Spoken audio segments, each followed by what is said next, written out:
My daughter and my husband's mistress's son were hospitalized at the same time. My husband gave the only life-saving medicine to his lover's child. When our daughter passed away untreated, I lost all love for my husband. I left divorce papers and went to teach in a remote mountain village. The rain poured down in torrents that day, shaking the earth like thunder. I watched my stoic husband heave aside massive boulders, one after another. His hands were drenched in blood. The wounds so deep the bones showed through. When I woke again, I'd returned to the fateful day of my daughter's life or death crisis. Gutingbe, this time I'm never looking back. After the earthquake came relentless rain, draping the entire world in a shroud of despair. Floating in midair, I watched a squad of soldiers rushing to the scene. He'd probably be thrilled if I died, wouldn't he? Crushed beneath the heavy beam, my consciousness faded. These were my final thoughts before death. The earthquake struck without warning. I only had time to shepherd the older children outside. 2 7- or 8-year-olds remained in the classroom, frozen in terror and wailing uncontrollably. I turned and sprinted back, diving to shield them just as the ceiling beam came crashing down. Bang! The roof beam crashed onto my back. A metallic taste flooded my throat. Even breathing was agony. I don't fear death. 1. With my daughter gone, I've been nothing but a walking corpse.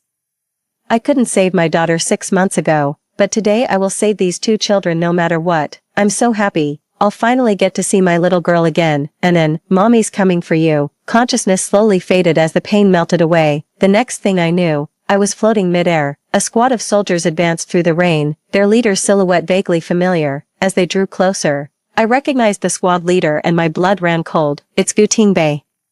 Tall and lean with broad shoulders and a narrow waist, his resolute features exude an air of integrity that brings comfort. Pity that Gutingbe's shoulders were never meant for me to lean on. After the initial shock came the expected relief. Qingyuan County fell under Gutingbe's military jurisdiction, so his disaster relief deployment was perfectly routine. I wouldn't flatter myself thinking he came for me. The village chief, draped in a straw raincoat, stood waiting in the heavy rain and immediately approached when he saw Gutingbe arriving with his team. Comrade soldiers, you've come just in time. The village teacher and 2 children are trapped under the rubble. Please save them quickly. The chief pointed at the wreckage as he spoke, his weather-beaten face etched with worry and urgency. Teacher Shen is still so young. He can't die in this backwater village of ours. The man's hawk-like eyes swept across the collapsed buildings.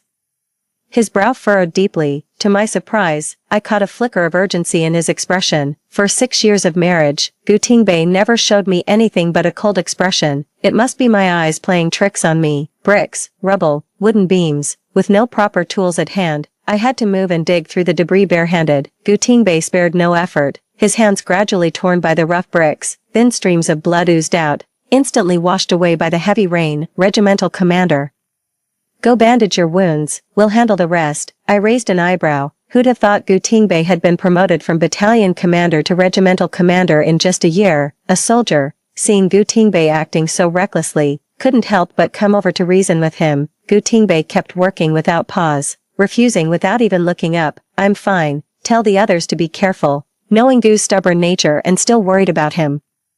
The soldier gave up persuading and simply stayed to assist. After about half an hour, the debris was finally cleared away. The 2 children I shielded beneath me only suffered minor injuries and were taken home by their parents to recover. Floating midair, I saw my own lifeless body. Well, that's certainly a novel experience. Gutingbe froze for a split second before sprinting toward me. My body was misshapen under the crushing weight of the beam, hardly a pleasant sight. He dropped to one knee beside me, gathering me into his arms with trembling desperation. Yunshu, I'm sorry I'm late, the man murmured absently. Every day this past year, I've missed you and terribly, longing for the days when our little family was together. I'm such a fool. I only realized my true feelings after you'd already left. Had I known letting you go would separate us by life and death, I'd never have agreed to your departure. Gutingbe's eyes gradually reddened as he spoke, tears welling up, blending with the rain. It was impossible to tell tears from raindrops. Gutingbe was actually crying for me. Before I could recover from the shock, I heard Gutingbe's pleading. Yunshu, my love, I beg you to come back. I've already lost our daughter. I can't lose you too. The man's voice cracked with grief, like a lone goose mourning its lost mate. It sounds ridiculous when I say it now. I fell for Gutingbe at first sight and became his devoted wife for 6 years. I tiptoed around him, begging for scraps of affection, but he was so stingy with his love, that perpetual icy glare. Even at home, he kept me at arm's length with formal politeness. while showering Qingyi and her child with warmth and attention. He even chose her child over ours. His current remorse and love might be genuine, but the past indifference, neglect, and favoritism are what truly scarred me. Gu Tingbei kept pouring out his heartfelt remorse to me in an endless stream. I closed my eyes in anguish. Gu Tingbei, it's too late. You didn't cherish my love before, and now I don't want yours. Our marriage was a complete mistake from the start. If given another chance, I'd never marry you. I murmured to myself. Gu Tingbei seemed to sense something, lifting his gaze toward me. Yet I'm just a spirit now. He shouldn't be able to see me. But his piercing stare still sent shivers through my soul. Then plunged into complete darkness. Doctor, how's my son? You must save him. He's still so young. Sobs. The woman's voice trembled with tears, as heartbreaking as dewdrops on a lotus. It made you want to pull her into your arms and comfort her right away. That voice sounds so familiar. Who's there? Leaning against the icy wall. I shook my head hard. The blurry scene before me finally came into focus. It's Qingyi. She collapsed into my husband's arms, weeping with heartbreaking beauty. My husband Gu Tingbei held her loosely, his face etched with concern as he stared intently at her. The sharp scent of disinfectant snapped me back to reality. The hospital. Qingyi, Gu Tingbei. A bold idea suddenly struck me. I'd been reborn, returning to this very day a year ago when my daughter fell gravely ill. This time, I will save my daughter no matter what. Lost in thought, the doctor's voice rang out again, repeating the exact same words as in my past life. Comrade Qin, rest assured we'll do everything in our power to save the patient. The doctor paused, scanning the three of us before speaking carefully. Zhou Yang and little Gu Suiyan have contracted the same illness, but we only have one dose of the specific medication here at our hospital. Requesting additional supply from the municipal hospital requires paperwork. The earliest we could get it would be 3 hours from now. I'm afraid the child might not last that long. The doctor's unspoken message was clear. There was only enough medicine to save one person. Both were 4-year-old children with similar conditions. Who should we save? Qingyi froze as if struck by lightning, tears streaming down her face like crystal beads. She helplessly beat her chest in self-reproach. Brother Gu, this is all my fault. I've failed everyone. If only I hadn't been so weak during my pregnancy with Yang Yang, causing his premature birth. He wouldn't have grown up so frail or developed this terrible illness now. Gu Tingbei's fists clenched so tightly that veins bulged across his knuckles. Seeing Gu Tingbei remain silent, Qingyi dabbed her tear-streaked face with a handkerchief before delivering her final blow. My poor Yang Yang never even got to know his father. If only my Chongqing were still alive, he'd move heaven and earth to save our boy. That same tired old excuse again. The name Zhou Chongqing was Qingyi's ultimate trump card when dealing with Gu Tingbei. Gu Tingbei and Zhou Chongqing were sworn brothers who'd been through life and death together. 4 years ago during a mission, Zhou Chongqing took a bullet for Gu Tingbei and died a hero's death. The shocking news sent Qingyi into premature labor.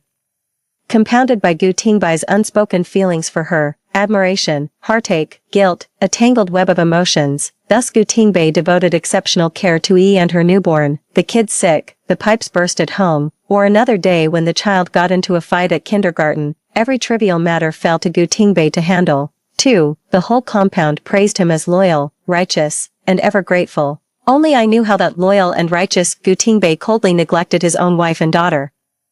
Just as I expected, I watched Gu Tingbei's clenched fist gradually relax as he took a deep breath. Seeming to reach a decision, he turned his gaze to me. Yunshu, save Yang Yang first. He's been frail since childhood. While Anan is more energetic and healthy, she'll surely hold on until the medicine arrives. Anan may appear healthier than Zhou Yang now, but she was frequently ill before turning 3. With Gu Tingbei visiting Qingyi's place every day, I was left alone to take care of Anan. Do you think Anan was born with perfect health? The daughter I poured my heart into raising isn't some bargaining chip for you to repay a life debt. The more I thought about it, the angrier I got, and I couldn't help but let out a cold laugh. Who says? The doctor decides who gets treated first. The doctor finally grasped the explosive tension between the trio, breaking out in a cold sweat. He was just a lowly doctor. The only other man present was an army battalion commander. Someone way out of his league. The middle-aged doctor stammered awkwardly until Qingyi beside him couldn't stay silent any longer. She burst into tears again, dropping to her knees with a thud as she pleaded with me in utter despair. Sister Yunshu, please give the medicine to Yang Yang. He was born premature and can't afford to wait. His health is so fragile. My family always favored sons over daughters. After struggling to join the cultural troupe and marrying Zhou Chongqing, who left us so soon, Yang Yang's all I have left. You're different, Sister Yunshu. blessed with good fortune, a privileged background, and a successful husband like Brother Gu. Everyone envies your perfect family of 3, lost in her grief. She reached for my hand when the pain became too much to bear. Sister Yunshu, please be merciful. Give Yang a chance to live, Anan is strong, she can wait. Chini, how dare you demand my daughter sacrifice herself for your son? I tensed my right arm, ready to slap her with full force, but a large hand clamped down firmly on mine. I didn't need to turn around to know it was Gu Tingbei. With all my strength,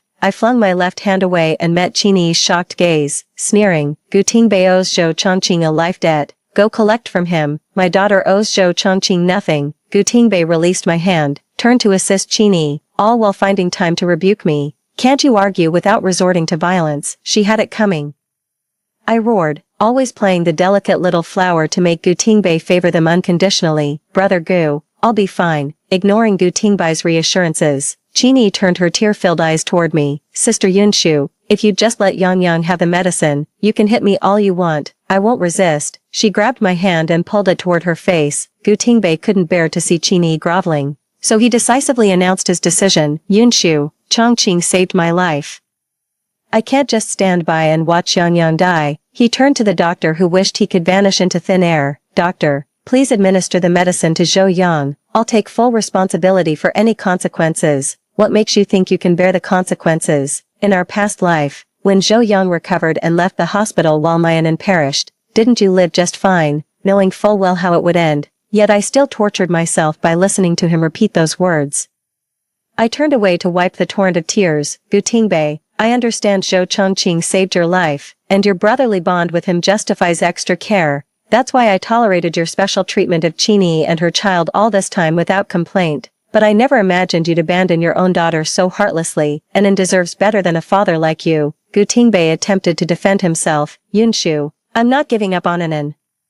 The doctors said the medication could arrive within 3 hours at the earliest. She'll be saved then. I still owe Chongqing my life after all. Do you really think sacrificing our daughter's life is how you repay Zhou Chongqing's debt? I stared straight at Gu Tingbei, tears glistening with fury and betrayal in my eyes. Enough, Gu Tingbei. If you want to grovel before Zhou's widow and child to repay your blood debt, be my guest. But since you've chosen to abandon Anan, you forfeit the right to call yourself her father. I'll save my daughter myself. With that, I shoved Gu Tingbei and Chini aside and stormed toward Anan's hospital room. The tiny figure lay bundled in snow-white bedding, her feverish cheeks flushed an unnatural red. My Anan is still here. In my past life, I trusted the doctors and Gu Tingbei's advice.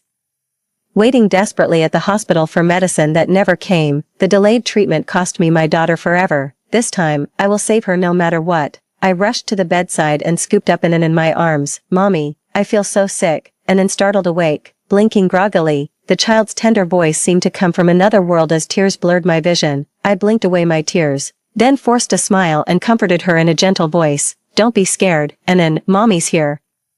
We'll go to the big hospital and the doctor will make you all better. I patted Anan's little back soothingly and carried her out the door. I bumped into Gu Tingbei the moment I reached the doorway. He frowned and said, "Where are you taking Anan?" I shot him a sardonic look, unwilling to waste another second on him. "I'm taking Anan to the city hospital. You expect us to just sit here waiting to die?" I tried to step around Gu Tingbei, but he blocked my path, desperate to save my daughter. I snapped, "Out of my way, you mutt." Gu Tingbei choked on his words, but the moment he spoke, I knew better than to hope for anything from him. Taking your child to the city hospital alone in unfamiliar territory isn't safe. Maybe, I shot back with a sarcastic smirk. So then, Gu Tingbei, are you coming with us to the city hospital? There's no way Gu Tingbei would leave Chini to fend for herself. Poor woman, lost her husband and still has to care for a sick child. My heart breaks for her. Gu Tingbei clearly wasn't expecting such bluntness. He froze mid-sentence, his outstretched arm gradually lowering. "Yunshu, I recall one of your grandmother's former students works at the municipal hospital. Why not call him for some assistance? We really can't leave Yi and Yang unattended here. The logistics team happens to be heading downtown. I'll arrange for them to give you and your daughter a lift to the hospital." The logistics department only makes trips downtown for official business, and the multi-level approval process is a real hassle. I can't afford to wait, and neither can Anan. No need, I can arrange my own transportation. After I'd just finished berating Gu Tingbei for being an unfit father to Anan, he suddenly seemed to have a crisis of conscience and showed some paternal affection. After all, Being in the wrong makes one speak without conviction. Alright, you go ahead first. I'll definitely visit once Yang condition improves. Anyone can spout pretty words, easier said than done. I've heard this too many times before, yet he always breaks his promises. If given another chance, I'd neither crave his love nor trust his words again. No expectations, no disappointments. I couldn't be bothered to look at him as I walked away. I had to pull some strings and pay extra just to secure a ride to the city hospital. The car raced through the streets as the sweltering August wind rushed through the windows, tangling my hair across my forehead. Time crawled by in the agony of waiting. An hour later, I arrived at the city hospital with an inn. A middle-aged man stood at the doorway, wearing black-framed glasses and looking quite scholarly and approachable. I quickened my pace. Uncle Zhao. The middle-aged man spotted me and greeted me warmly. Xiao Yun, you're here. I got your call an hour ago and have a general understanding of Annan's condition. The city hospital can treat it. Don't worry. I breathed a sigh of relief and followed Uncle Zhao into the hospital. Uncle Zhao, I really appreciate your help this time. I don't know how to thank you enough. Uncle Zhao pretended to be angry, his smiling face suddenly turning stern. I knew exactly what was tormenting him. Your grandmother was my mentor, and your father is my dearest friend. I've watched you grow up like my own niece. Just making a call to Annan's doctor is nothing. No need for formal thanks between family. Uncle Zhao was my grandmother's apprentice. Grandma came from a long line of traditional Chinese medicine practitioners. She studied abroad in her youth and returned after completing her education. 3. When the nation's survival hung in the balance, she joined the revolutionary cause and became a military doctor. Grandma met Grandpa while serving in the army, and they became comrades in arms. My grandparents only had my father as their child. Grandma wanted to pass down her medical skills to my father, but he showed no interest, instead yearning for military life. Gradually, Grandma gave up the idea and unexpectedly discovered Uncle Zhao's medical talent, taking him on as her apprentice. We soon arrived at the clinic. Thank goodness she brought them in time. This disease primarily affects children and has a high mortality rate, but prompt medication can turn things around. I'll have the nurse take you to the ward. The medication will be delivered shortly. Tears of joy streamed down my face. Okay, thank you, doctor. Annan made a full recovery after 1 week. It's discharge day today. I was packing our clothes while chatting with Annan. Annan sat obediently on the bedside chair, munching on an apple. Mommy, are we going home today? I turned back and smiled at her. Yeah, are you happy, Annan? The little girl lowered her head and thought, even forgetting to eat her apple, I don't want to go home. Yang always snatches my snacks and toys. Dad keeps saying I should give in to my little brother as the older sister. He hugs him all the time but never me. At the mention of her father, Annan's mood visibly darkened. Mom, Dad treats Yang better. Doesn't he like me? My marriage with Gu Tingbei was arranged. Grandpa once saved old Master Gu's life. Old Master Gu proposed we become in-laws to strengthen family ties. Since both Grandpa and Elder Gu only had sons, the marriage pact was passed down to our generation. After the founding of New China, our grandfathers were assigned to different posts, and the families gradually lost touch, exchanging only seasonal gifts during holidays. My mother died from postpartum hemorrhage during my birth, and my father was killed on duty when I was 13. Our family of 5 was reduced to just me and my grandparents clinging to each other for survival. Both grandparents had fought in the war during their youth, which left them with chronic health issues. They passed away 6 years ago, one after another. At that time, Grandpa was gravely ill and worried about me being left alone with no one to rely on. Grandpa Gu often boasted in his letters about his eldest grandson being upright and having a bright future. That's when Grandpa got the idea of matchmaking me with Gu Tingbei. If getting married would put Grandpa's mind at ease, I'd gladly fulfill his wish. Running into Gu Tingbei before the registration was such a pleasant surprise. 6 months ago, I nearly got harassed by thugs in a remote alley. Gu Tingbei descended like an avenging angel, taught those scoundrels a lesson, and had them hauled to the police station. As night fell, he worried for my safety and walked me home. Like most women, I too admire heroes, but we were in such a hurry that day, I never got to ask his name or where he lived. Now reunited, my heart overflows with joy. Never imagined my future spouse would be my lifesaver. His striking looks speak for themselves, handsome features, towering height, and that natural affection born from saving my life. It made me genuinely look forward to this marriage. With both grandfathers pushing us, Gu Tingbei and I tied the knot.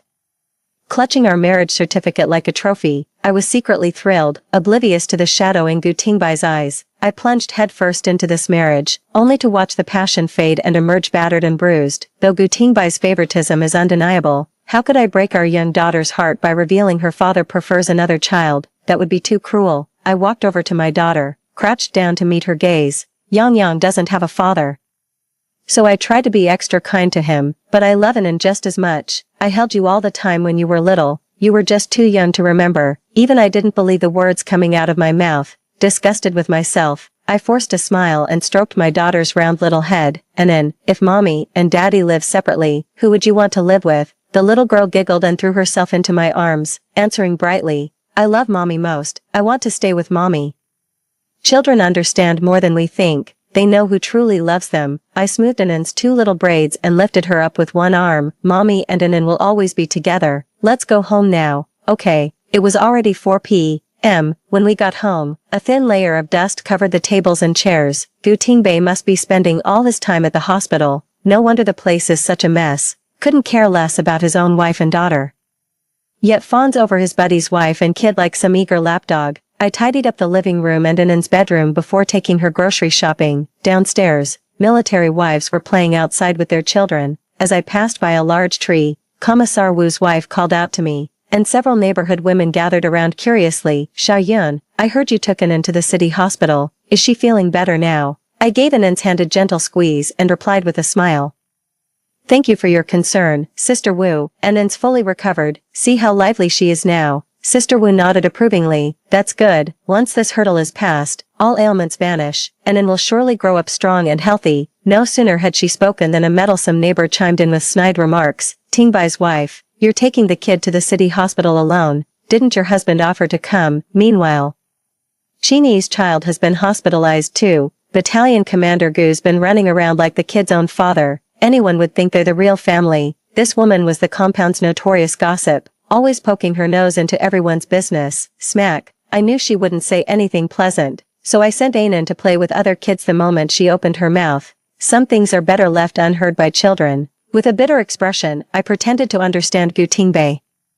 Though anyone could tell my words rang hollow. Captain Zhou saved Tingbai's life. With Qini being a widowed mother without any relatives, it's only right for Tingbei to look after his comrade's widow and child. Coming from a military family, I was raised to be resilient and magnanimous. It's fine that Tingbei stays to assist Comrade Qini while I take our daughter to the hospital alone, though her honeyed words weren't particularly clever.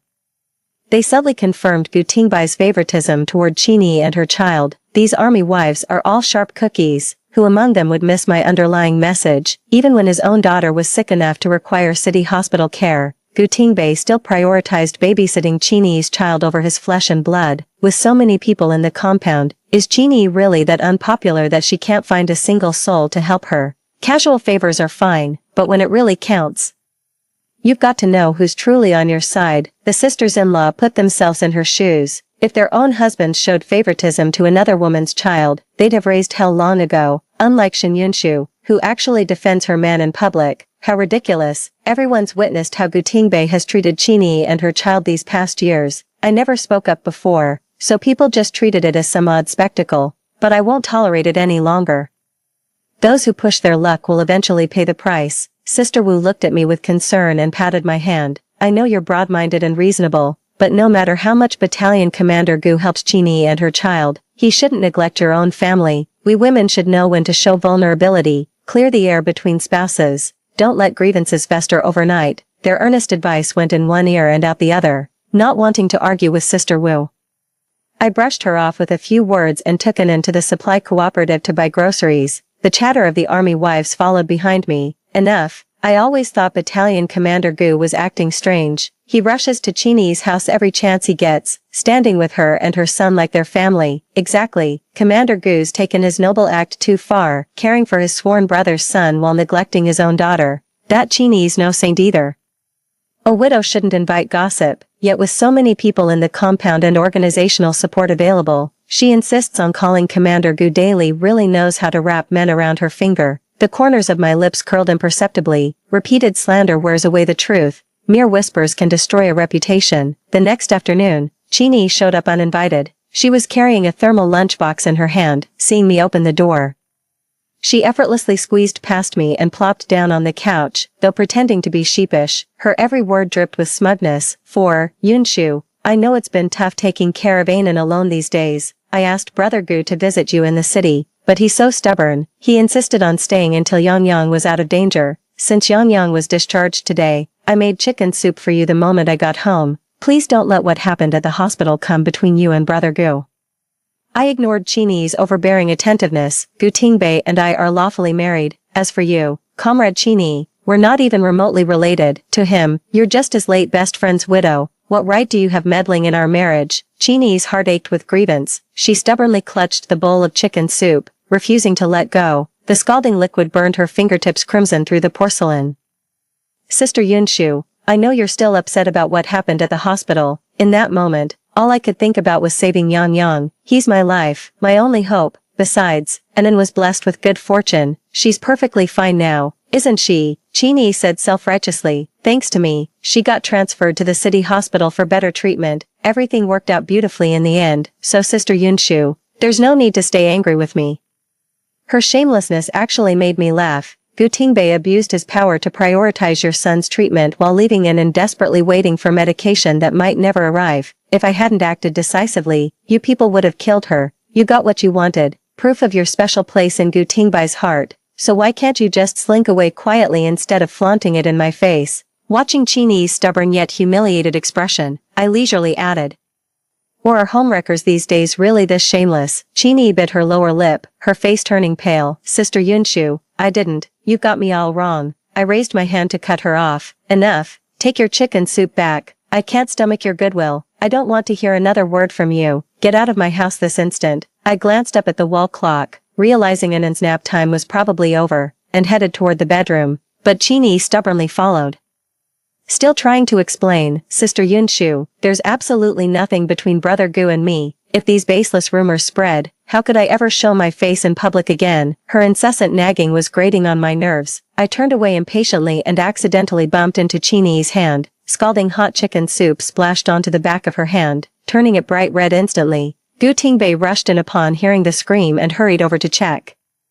Qini glanced at me with guilt in her eyes. Brother Gu, it was my fault. Don't blame Sister Yunshu. The concern on Gu Tingbei's face twisted into anger when he turned to me. Went out of her way to bring you chicken soup, and this is how you repay her kindness. Not only did you reject her gesture, but you deliberately scalded her. If you're mad that I chose to save Zhou Yang first, take it out on me. Why target her? Though Qini claimed it didn't hurt. Her delicate features were contorted in pain from the burn. Gu Tingbei emerged with a damp towel, his disapproval growing when he saw me sitting idly by without a care. Shin Yunshu, Yi got hurt because of you, and you're just sitting there doing nothing. Watching Gu Tingbei's nervous, cautious movements, I could only shrug helplessly. With Battalion Commander Gu playing the White Knight, what's left for me to do? Besides, would you dare use the medicine I prepared for Qini? Not afraid I might take this chance to get back at her. Gu Tingbei's face cycled through shades of pale and livid, rendered speechless by my words. I gave a dry chuckle, picked up the bowl from the floor, sealed it in the thermal container, and handed it to Gu Tingbei. If you two lovebirds want to canoodle, find somewhere else. Must you put on this sickening display of affection right in front of me? By the way, this is the chicken soup Qini made herself. Drink it while it's hot. You won't get this chance every day. Sister Yunshu, things between me and Brother Gu really aren't what you think. Qini's attempts to distance herself from Gu Tingbei rang hollow, her explanations feeble and unconvincing. Her cheeks flushed crimson as she stole a shy, timid glance at Gu Tingbei. Unfortunately, Gu Tingbei missed it, like casting amorous glances at a blind man. Furious, he carelessly set down the thermos and grabbed my wrist instead. How many times must I tell you? I only look after Yi because she's Chongqing's wife. You know how crucial personal integrity is. How dare you slander Yi without proof? Apologize to her now. Rage consumed Gu Tingbei's rationality. His grip tightened relentlessly, the pain searing through me. Trapped, I pressed hard on the nerve cluster in his forearm, a desperate countermove. Having grown up watching my grandmother practice both Eastern and Western medicine, I knew every pressure point like the back of my hand. Gu Tingbei instantly loosened his grip, clutching his arm with a sharp hiss of pain. Slander. I watched coldly as Qini fussed over Gu Tingbei, dripping with sarcasm. How touching. You burn yourself and I'm distressed. I get a nerve pinch and you panic. With all this handsy behavior between you two, what an exceptionally pure friendship. Qini's hand jerked back as if scalded. Her eyes glistened with unshed tears. Wide open in a final act of defiance. Sister Yunshu, I only see Brother Gu as my benefactor. Why do you keep slandering me like this? what have I ever done to you? Do you really want me dead to be satisfied? With that, she fluttered out like a butterfly. Gutingbei panicked. A powerful force slammed into me as he loomed over with a threatening warning. If anything happens to E, you'll pay for it. The man shoved me aside carelessly, as if discarding some worthless object. A sharp pain shot through my lower back. I'd collided with the armrest of the sofa. I slid down to the floor, watching the man's retreating figure hurry away, until it vanished without a trace. In the dog days of summer, my heart felt like a gaping hole, howling with icy drafts. I'd long stopped expecting anything from him, so why does my heart still ache? Gutingbei bullies me, even my own heart deceives me. Mom, Dad, Grandpa, Grandma, I miss you all so much. I regret ever marrying Gutingbei. I shouldn't have chosen such an irresponsible father for Anin. The tiny droplets on the floor slowly merged into small puddles, as if mocking my foolish delusions. I buried my face in my arms and let the silent tears fall. After who knows how long, I felt a gentle pat on my shoulder, followed by my daughter's sweet, childish voice. Don't cry, Mommy, Anin is here. The Aokis will fly away. My body went rigid. I must never let my daughter see my vulnerable side.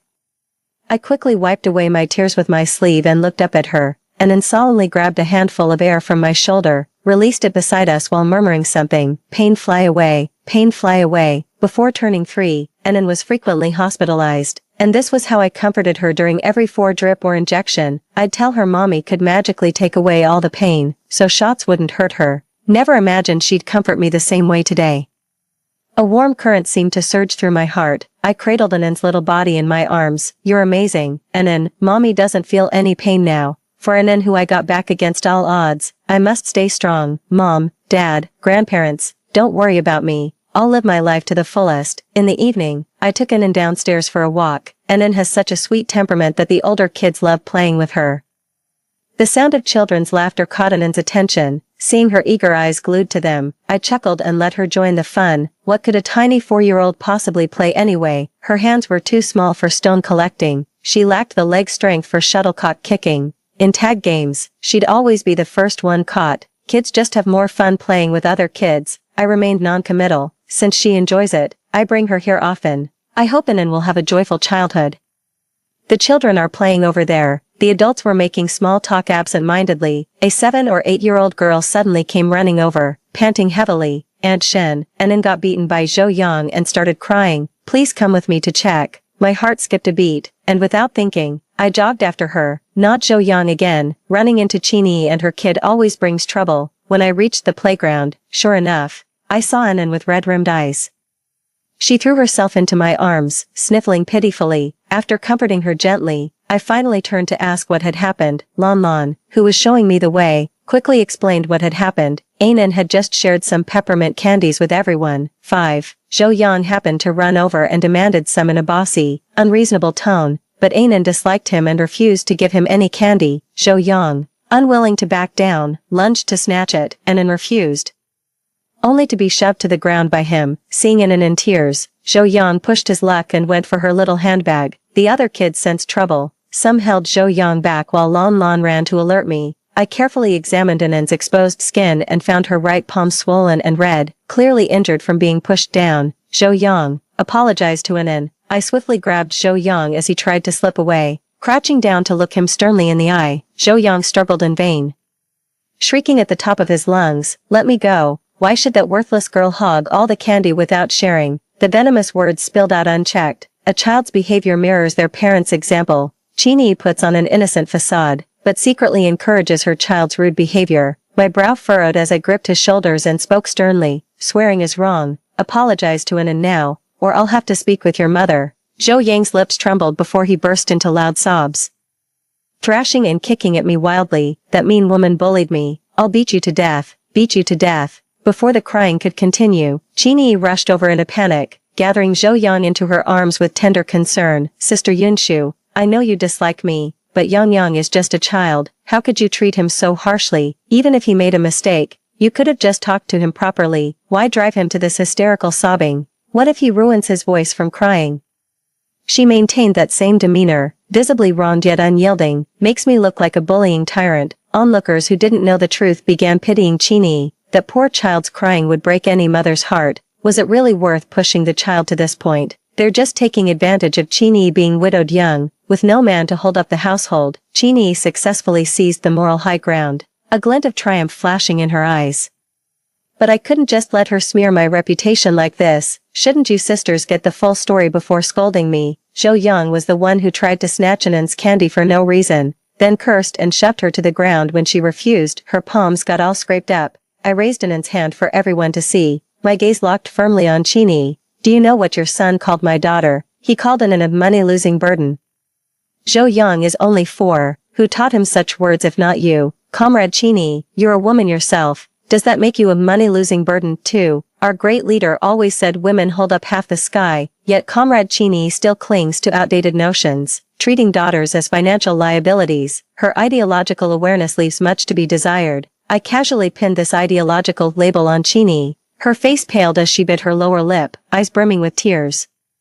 Juggling work and childcare alone, it's impossible to keep perfect tabs on everything. Yang might have picked up bad habits from someone else. I covered my mouth in curiosity. Who exactly corrupted Zhou Yang? Our men defend the nation, and we military wives won't be their weak link. Every sister here is progressive and reasonable. Who could possibly lead your son astray? These days, political consciousness is what matters most. It determines one's career trajectory. Which military wife here would dare admit she's not progressive or doesn't take the great leader's words seriously? They pitted Chini, but knew exactly where to draw the line. She failed to raise her son right, and now she has the nerve to blame outsiders. Not my problem. I don't favor sons over daughters. Someone else was giving Chini advice. You should focus less on appearances and more on studying great thinkers' ideas. That's what really matters. Chini's expression froze as she forced a smile and agreed. The sisters-in-law had their fill of the spectacle and dispersed contentedly after delivering their condescending lectures. But how could I let this matter drop when I hadn't yet secured justice for Anan? I raised my voice. Raising ideological awareness takes time, but apologizing to my Anan is something you can do right now. Comrade Chini, with everyone present, why don't you apologize on your son's behalf? Zhou Yang suddenly burst into loud sobs. The wailing pierced the heavens, violent as a sudden storm. Anan hid behind me in fright. Chini comforted her son while lifting her vulnerable gaze to meet mine. Yunshu, must you be so relentless? Let's be honest, Anan was in the wrong here. She gave candy to all the other kids except Yang. What makes my Yang any less deserving? This is just bullying because he's lost his father. She burst into tears instantly, fat droplets rolling down her cheeks. Chongqing, how could you be so cruel? Taken from us so young, leaving your wife and child to suffer in this world, enduring hardship and scorn, a husband gone too soon, a child still so young, just a fragile woman and her broken home. It's enough to break your heart and bring tears to your eyes. A soft-hearted sister-in-law immediately stepped in to mediate. Yunshu, we all live in the same courtyard. It's not worth spoiling the harmony over such trifles. Where mercy is possible, mercy should be shown. Kids' roughhousing is perfectly normal. We adults shouldn't meddle in children's affairs. Yunshu, you're raising the child to be petty. When every other kid gets candy, of course Zhou Yang would stare longingly. Who wouldn't crave some? Fine then. Typical bully's logic. The weak are always in the right. They want me to back down. Not a chance. I deliberately let my gaze linger on each of the meddling aunties, ready to take them down one by one. Aunt Fong, last week your son got into a fight with Zhou Yang at the kindergarten and came home with a bruised face. You made a scene at their doorstep and demanded 20 yuan as compensation. Weren't you the one who told me to be merciful when possible? Why don't you lead by example and return the money to Chini, with Gu Tingbei as her cash cow? Chini never spends her own money. A few fake tears from her, and Gu Tingbei would rush over with cash, heartbroken. Aunt Fong looked thoroughly embarrassed. Once money's in my hands, it's not going back. Had I known I'd be this much trouble, I wouldn't have spoken up. My gaze shifted to the person beside her. This morning at the supply co-op, I saw Sister Who buying pork belly. Someone as generous as you would surely share a bowl with Chini and her child, wouldn't you? Sister Who jumped 3 feet in the air. Why should I give away the meat I paid for to feed her for free? I spread my hands and patiently reasoned with her. Sister Who, don't be so petty. You're only losing a bowl of meat, but gaining a reputation for generosity and kindness toward a hero's family. Sister Who spat on the ground. Pa, what good is reputation? It won't put food on the table or clothes on our backs. My husband's just a lowly deputy company commander, breaking his back for that measly salary. We can barely afford meat for our own family. How could we spare any for outsiders? My words wiped the self-righteous looks off those sisters-in-law's faces, leaving only shame in its wake. I drank in every flicker of their expressions. How dare they demand what they themselves couldn't deliver? Just being generous with other people's money. Chini glared at them with resentment. They were defending her moments ago, but fell speechless after just a few words from me. What a bunch of spineless fence-sitters. I crouched before Chini and grasped her right hand, studying it intently under her bewildered gaze. Such delicate jade-like fingers. Pity I'm not Gutingbei. I've no tenderness to spare. With a swift flip of my palm, I pressed the back of her hand against the ground and ground it down. I remained non-committal. Chini cried out, her right hand trembling violently, the palm flushed an angry red. I turned and carried it in home, tossing out a remark as I passed by. I don't care for Zhou Yang's apology anymore. A mother must answer for her son's debts. Gutingbei arrived home with a face dark as thunder. Shen Yunshu, how dare you hurt Yi? I lifted my eyelids slightly, watching my husband defend another woman, feeling both desolate and absurd. Didn't she tell you the whole story? Zhou Yang hurt Anan's hand and refused to apologize, so I had to give Chini a taste of her own medicine. But Gutingbei didn't care about the truth. His only concern was Chini's injury. The delicate, porcelain-like skin marred by wounds looked utterly jarring. Yang's just a child who doesn't know better. How could you stoop to his level? Anan's also at fault here. Why wouldn't she share her candy? Look what you've done, turning a perfectly sweet kid into this selfish, petty little brat. Smack. I set the glass down on the coffee table. Then my right hand flashed out to greet his face with lightning speed. Gutingbei touched his left cheek in stunned disbelief. His eyes flickered with confusion, shock, and fury. I shook my hand and curled my lips into a mocking smile. You got slapped because you deserved it. Don't blame me when your stupid mouth pisses me off. Gutingbei snapped back to reality, his broad chest heaving. You're being utterly unreasonable and impossible to reason with. His anger brings me nothing but joy. 6. When you get hurt, you blame me. But when Anan was pushed and injured by Zhou Yang, suddenly it's her fault. The knife doesn't hurt when it's not cutting your own flesh, does it? Gutingbei, you're such a hypocrite, harsh on others but lenient with yourself. Gutingbei's arrogance deflated by 30% as he trotted out that same tired old argument. Chongqing saved my life. I owe him. Stop. I cut him off with a gesture. I don't want to hear another word about how Zhou Chongqing saved your life. My fists clenched, palms damp with nervous excitement. Gutingbei, let's get divorced. The small living room fell into sudden silence. Only the sultry night wind carried the ceaseless cicada songs. Youthful recklessness knows no weariness. Gutingbei's eyelashes fluttered faintly. What? I didn't catch that. I stared into his eyes and enunciated each word deliberately. I said, I want a divorce. Ever since my rebirth, I'd imagined countless scenarios of proposing divorce to Gutingbei, convinced I'd feel heartbroken and devastated, but when the words finally left my lips, I found myself eerily calm, like a millennial pond undisturbed by ripples. Of course, Gutingbei's blatant favoritism had long shredded my heart to tatters. How dare I harbor any hope for him? No expectations mean no disappointments. And certainly no heartache. Gutingbei undid his shirt collar with one hand, his brows furrowing with visible irritation. What's this tantrum about now? Just because I scolded you over Yi's injury, you want a divorce? What couple doesn't argue? Shen Yunshu, you're not some naive 18-year-old anymore. You're my wife, Anan's mother. Can't you think about us for once? Seeing my resolute expression, he grew increasingly agitated, pacing back and forth across the small living room. He accused me heatedly of being irresponsible and selfish.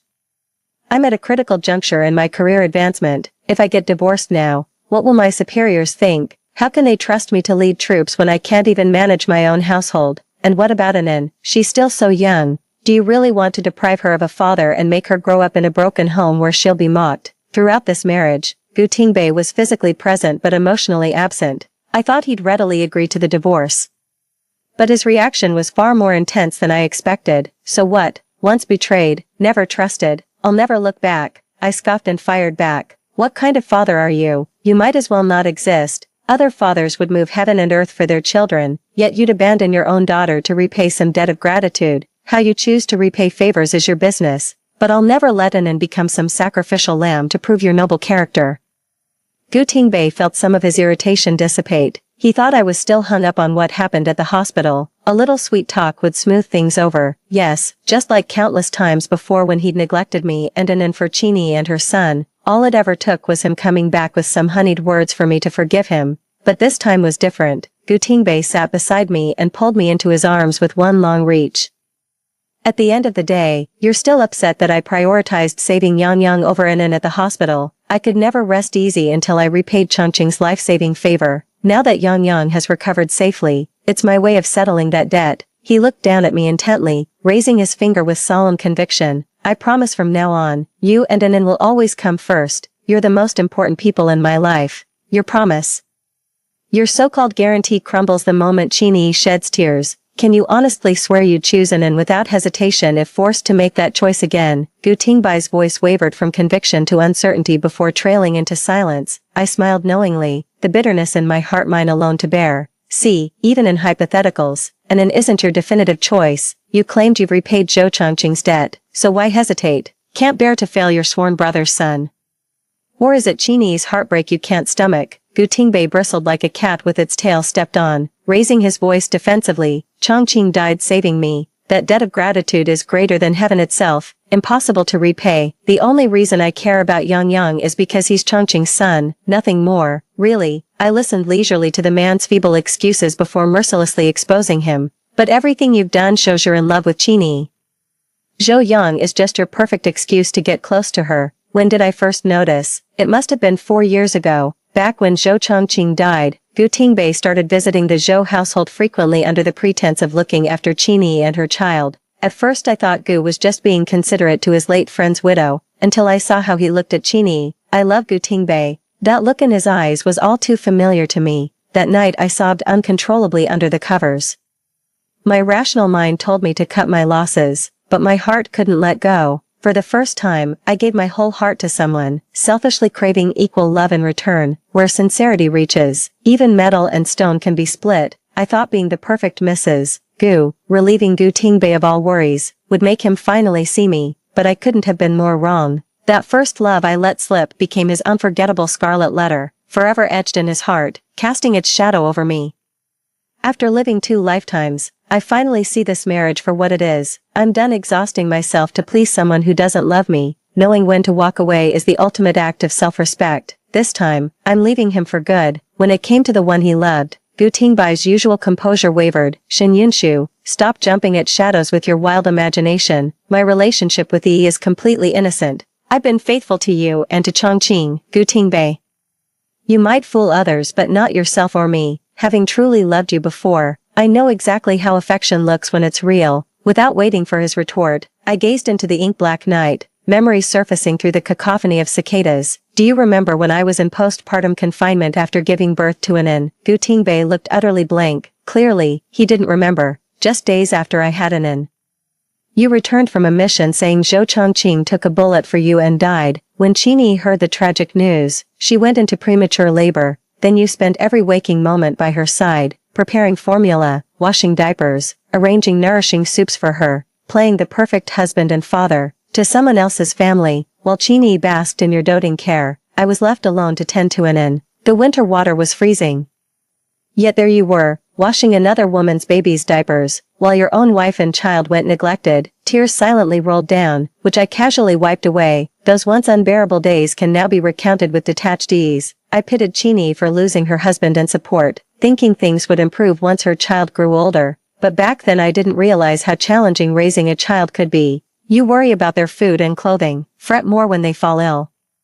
Then agonize over their schooling, later their career, then marriage prospects, and finally end up caring for grandchildren. I gazed at Gu Tingbei lost in thought. Gu Tingbei, I know you too well. You'd never abandon Qinyi and Zhou Yang. I refuse to share my husband with others. Nor will I let Anan split a father's love with other children. Though both palm and back are flesh, one side always gets favored more. When both children fell ill simultaneously. Your choice to abandon Anan speaks volumes. I shut my eyes tightly, struggling to suppress the overwhelming tears. I'm deeply disappointed in you. Let's get a divorce. In our past life, while Anan succumbed to illness, Gu Tingbei was next door celebrating Qinyi's son's recovery. The agony of losing a daughter cuts deeper than any blade. It feels like my heart's been ripped straight from my chest. Given a second chance at life, I simply don't care anymore. Let Gu Tingbei chase after Qinyi or Zhaoyi, let him grovel and play the fool for any woman he pleases. I just want to leave him and focus on raising my daughter. Gu Tingbei grabbed my hand, but the words died on his lips. His plea sounded hollow even to himself. Anan is my daughter. How could I not love her? Yunshu, I admit I failed you both before. Give me one more chance to make it right. Why should I change my mind just because he says sorry? What does he even take in for? Ignoring her all year round, then expecting her to play along with his daddy-daughter charade whenever it suits him, I swiftly withdrew my hand and met Gutingbai's pleading gaze. How dare you claim to love Anan? How many times have you actually put her to bed? Do you even know her food preferences? At the municipal hospital, she asked me why you always carry Zhou Yan but never her if you didn't like her. My heart broke with shame when I heard that. I was blind, I failed to choose her a proper father. 7. Even a child can see your favoritism. Do you really think pretending to be blind and deaf will erase all your partiality and neglect? The barrage of questions caught Gutingbai completely off guard. His hands gradually went limp, hanging powerless at his sides. His thin lips trembled as he repeated hoarsely, with hollow desperation, "Believe me, I do love Anan." Actions speak louder than words. What a joke this lip service fatherly love is. I'd sooner believe pigs can fly than trust a word he says. I didn't say whether I believed it or not. I stated it unequivocally, maybe so. But Anan will never measure up to Chini and her child in your heart. Anan is my treasure, not some disposable option you can discard anytime. I entered the bedroom, grabbed my pajamas and was about to join Anan for sleep. Turning around, I collided with a scorching embrace. When I tried to pull away, a large hand blocked my waist, leaving me trapped. Frustrated, I pounded on Gutingbai's chest and scolded lightly, "What are you doing? Let go of me." Gutingbai loomed over me, his dark eyes unreadable. "It's been too long since we shared a bed. You used Anan as an excuse when she needed you, but she's fully recovered now, bouncing around every day. What's your reason for avoiding me this time?" He lowered his head, his scorching breath grazing my neck. "We're still married, shouldn't we fulfill our marital obligations?" I turned my head away, suddenly nauseated. Upon reflection, Gutingbai was always that kind of man, pining for Chini while playing husband to me. He's showing his devotion to Chini by giving me and Anan the cold shoulder. Ha, what a devoted admirer, pining in silence, loving without reciprocation. I shoved Gutingbai away and coolly exposed his little scheme. "Who wants to fulfill marital duties with you, if I refuse? You'd be violating a woman's consent. Is that worthy of your military uniform? You're only refusing the divorce because you can't bear to lose the conveniences I provide. Who are you trying to fool with this act of reluctance? You'd be better off buttering up Chini. Maybe she'll be thrilled enough to marry you again." Gutingbai stubbornly refused to divorce. When I went to the military superiors to file for divorce, Gutingbai intercepted me.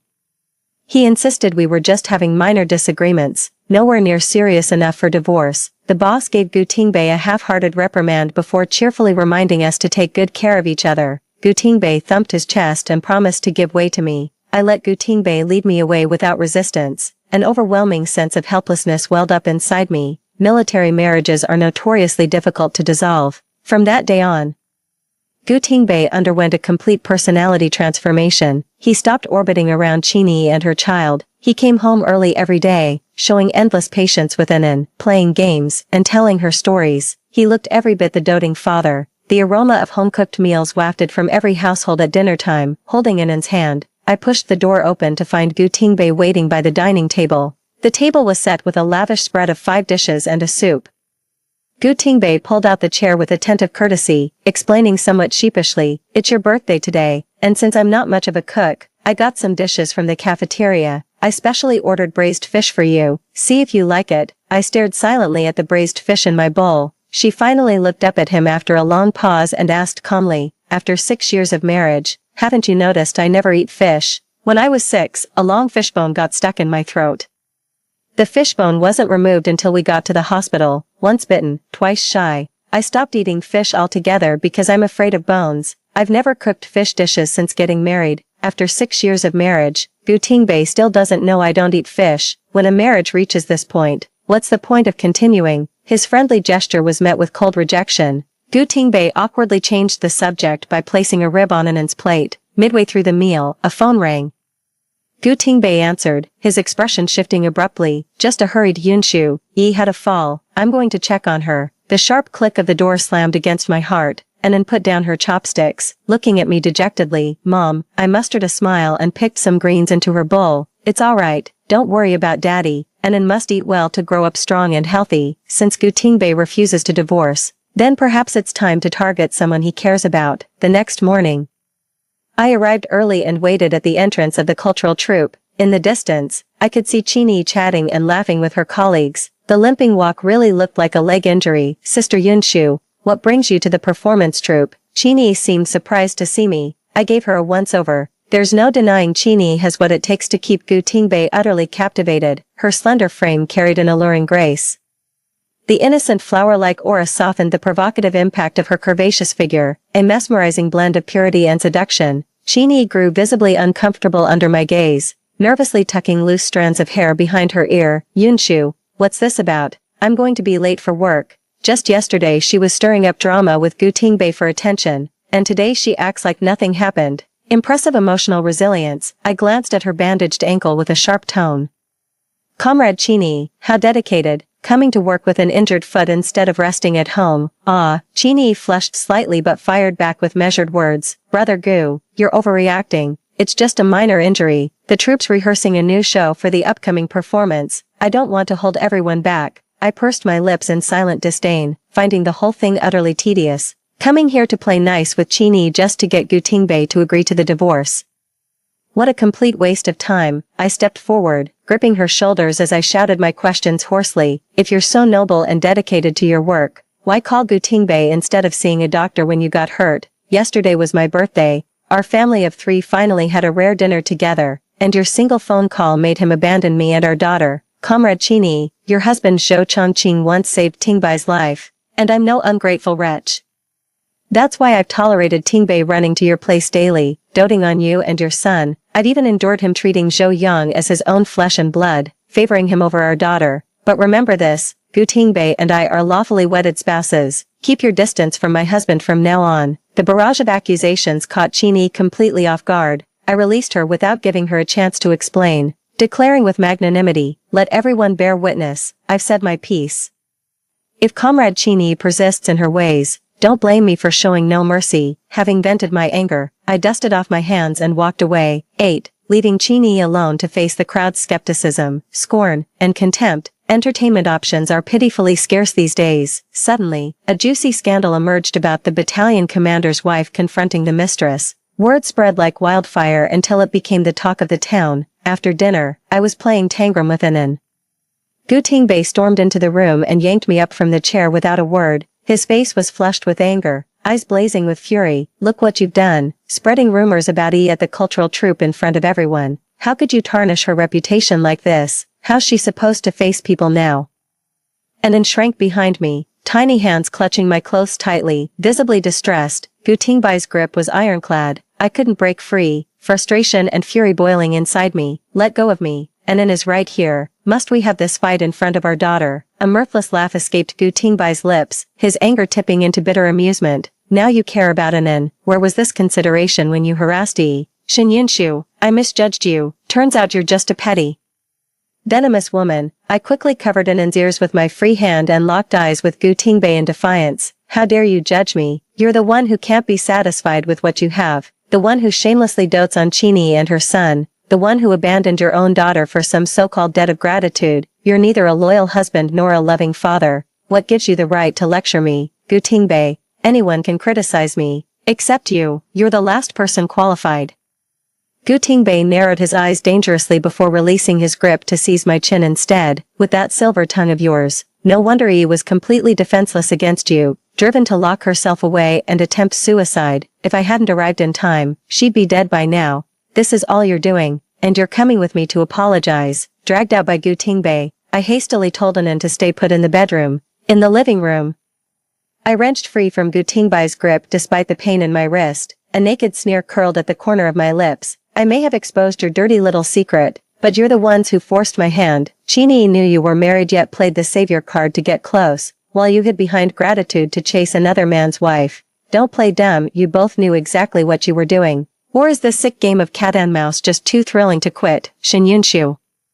Gu Tingbei flushed with rage as I casually settled onto the sofa. I know my own name, no need to emphasize it. An apology, not happening. This is just the beginning. Don't worry, Chini won't kick the bucket anytime soon, not until she gets what she wants. Gu Tingbei's knuckles cracked ominously, but I remained unfazed. Furious, aren't you? If you refuse the divorce, things will get much worse. The wives must be bored stiff. I'm sure they'd love to hear Commander Gu and Chini's little indiscretions. The man's piercing gaze settled on me. Are you threatening me? I shrugged helplessly. You refuse to divorce for career's sake, yet keep pulling stunts to disgust me. This was my last resort. Now choose, your precious career or Chini. Gu Tingbei clenched his jaw, finally making up his mind through gritted teeth. As you wish, I'll file for divorce immediately. If it weren't for the arranged marriage between our families and Grandpa's insistence. Do you really think I'd have married you, Shin Yunshu? Don't flatter yourself. After 6 years of marriage, I'd long understood why Gu Tingbei married me. First, because of the marriage agreement between the Shen and Gu families, but more importantly, Chini had chosen Zhou Chongqing, who seemed to have a brighter future at the time. Gu Tingbei's unconfessed love died before it could take root, becoming a forever unspoken taboo. Just then, Grandpa Gu started pressuring him to marry. If you can't marry the one you love, does it really matter who you wed? Marrying me would please the elders. I was full of hope, while Gu Tingbei merely went through the motions. That's how we entered this marriage, only to end in misery. Gu Tingbei stormed into the bedroom and slammed the door shut. The quarrel faded, leaving silence in its wake. I sat alone in the living room. No ecstatic joy came as I'd imagined. A crushing sense of emptiness and absurdity overwhelmed me. The hardest thing in the world is begging for love from someone whose heart belongs elsewhere, more futile than water wearing through stone. What a pity I only realize this now, having wasted 6 good years. Thankfully it's not too late, I'll soon begin a new chapter with an N. Gu Tingbei acted swiftly, submitting the divorce application the very next day. In those days, people believed couples' quarrels should end in reconciliation. Divorce was rare unless life or death matters were involved.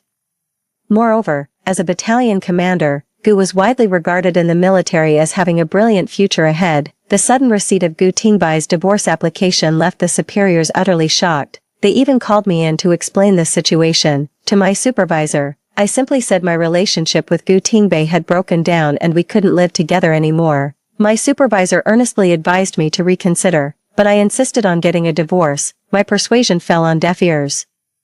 So the CO told me to go home and wait for their decision. The unit would give it serious consideration. On the way back, I stopped by Aunt Wan's downstairs to pick up Anin, holding her hand as we walked home together. I ran into Chini, who'd been waiting at my doorstep for quite some time. News of my impending divorce from Gu Tingbei had spread through the whole compound, so her knowing about it wasn't surprising. She's probably here today to test the waters.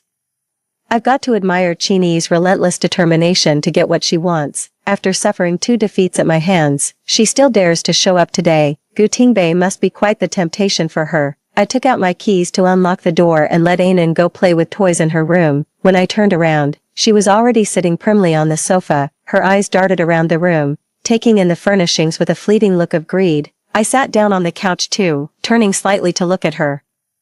You dare come to me? Aren't you afraid of what I might do to you? Chini remained nonchalant, her smile brimming with audacity. Surely Sister Yunshu wouldn't kill me with her own hands just to vent anger. No pain, no gain. Any sacrifice is worthwhile if it leads to a good outcome. Suddenly she shifted the conversation, asking with curiosity, Sister Yunshu, is it true that you and Brother Gu are getting divorced? I set down my glass and smiled at her. Of course it's true. Gu Tingbei has already filed the divorce papers. Chini couldn't suppress the corners of her lips from curling up at the confirmation, though she tried hard to contain it. Sigh. After 6 years of marriage and having a daughter like Anin, how did things come to this divorce? She pretends to mediate, but secretly can't wait for me to divorce and vacate the spot for her. I couldn't be bothered to engage with her. Aren't you the happiest about my divorce from Gu Tingbei? With his feelings for you, you'd be his first choice for remarriage. Chini feigned bashfulness, her face flushing crimson. You've misunderstood. Chongqing and Brother Gu are sworn brothers. All the care Brother Gu has shown me and Yang Yang these years was purely out of respect for Chongqing. Ha, even a fool wouldn't buy that. Does Zhou Chongqing know his sworn brother has taken over his roles as both husband and father? After you gave birth, Gu Tingbei brought you nourishing soup every day, prepared formula for the baby, and washed diapers. He rushed to your place whenever free, fixing burst pipes and burnt circuits himself. You're more fragile than Lin Daiyu, needing Gu Tingbei to deliver hot water bottles and brown sugar tea during your period, every thunderstorm. You'd call Gu Tingbei saying the baby was crying for daddy. Here's what puzzles me. Didn't Zhou Chongqing die a heroic death? Where exactly is Zhou Yang finding this daddy? Are you actually teaching Zhou Yang to call Gu Tingbei daddy? How despicable. Sabotaging a military marriage is a serious crime. Chini looked like a startled rabbit, her eyes red-rimmed. Yunshu, how could you think that of me? Yang Yang's had such a hard life. Born without a father. I always show him Chongqing's photo when teaching him to say daddy. Drop the act. It's just us here. You only chose Zhou Chongqing for his promising future, didn't you? Too bad he died young, leaving your golden dreams in ruins. After weighing all options, you decided Gu Tingbei was your best choice. First, there's the brotherly bond between Zhou Chongqing and him, and secondly, Qini's face gradually drained of color. I deliberately paused for effect.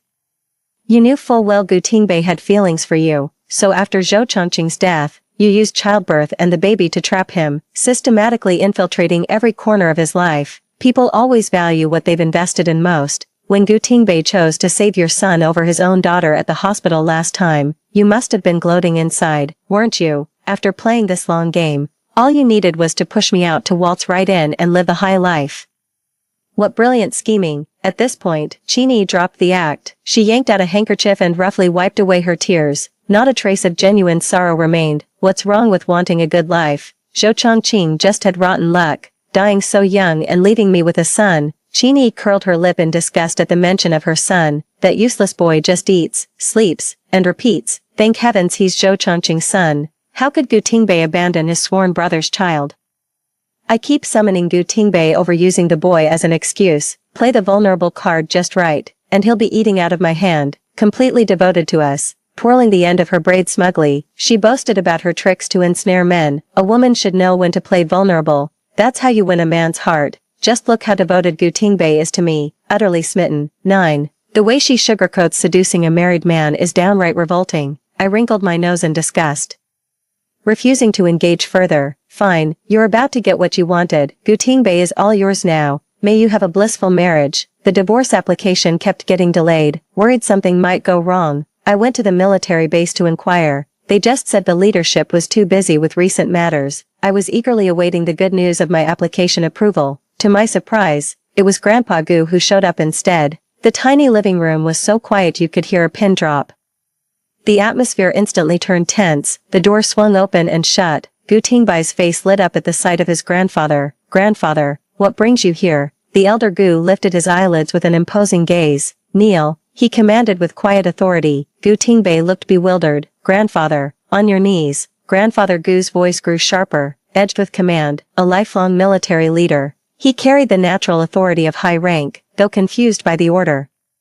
Gu Tingbei obeyed instantly, his body bending in fearful reverence before his formidable grandfather. Thud, the sound of knees hitting the floor made one wince in sympathy. Old Master Gu rose to his feet, grabbing his cane to strike at Tingbei while hurling curses. Getting above yourself now that you're a battalion commander, daring to divorce Xiaoshu. If you climb higher, will you even remember which way the Gu family gate faces? The cane landed heavily on his body with a dull thud. Gu Tingbei winced in pain but dared not dodge, gritting his teeth to endure the beating. Shen Yunshu, you actually snitched on me. That's a false accusation. I won't admit to something I didn't do. Grandpa Gu was fuming with anger, his mustache bristling. Don't blame Xiaoshu, she didn't complain. It was the military leadership who called me. For 6 years of marriage, she's managed the household and borne your children without fail. How has she wronged you? And yet you filed for divorce. Now that you've achieved success, you'd abandon your wife and child. The Gu family has never produced such an ungrateful descendant. Rubbing the spot where he'd been hit, Gu Tingbei muttered, the marriage was your arrangement. I never wanted to marry Shen Yunshu. The room fell silent. Grandpa Gu heard every word his grandson said, nearly collapsing from rage. His fingers trembled as he pointed at Gu Tingbei, seemingly shocked that his grandson could utter such shameless words. It's true the Gu and Shen families arranged your marriage as children, but I asked for your consent before the wedding. You said you'd follow the family's decision. Now you're married with a 4-year-old, yet blame us for an arranged marriage. If you were truly unwilling, how could an have been born? Gu Tingbei, stop using the arranged marriage as an excuse. You're just a selfish, spineless coward who shifts blame onto everyone else. Gu Tingbei hung his head under the scolding, then dragged me into the mess out of spite. It was clearly Shen Yunshu who forced me to file for divorce. Grandpa, why are you only blaming me? Grandpa Gu sank back into the sofa and snorted coldly at the remark. Why would Xiaoshu want a divorce? Because you failed as a husband. I had people investigate. You've been neglecting Xiaoshu and my great-granddaughter over some so-called debt of gratitude, while fawning over that woman and her child.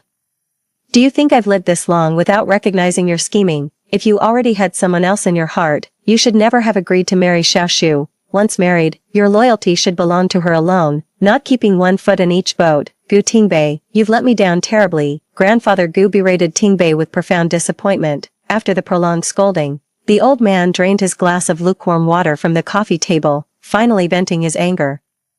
A brief silence was broken by the rhythmic tapping of a cane against the floor. Enough, it takes two to tango. I couldn't care less whether Comrade Chini is good or bad. The fact remains she wrecked your marriage. Keeping someone like her in the military would corrupt the entire performance troop's discipline.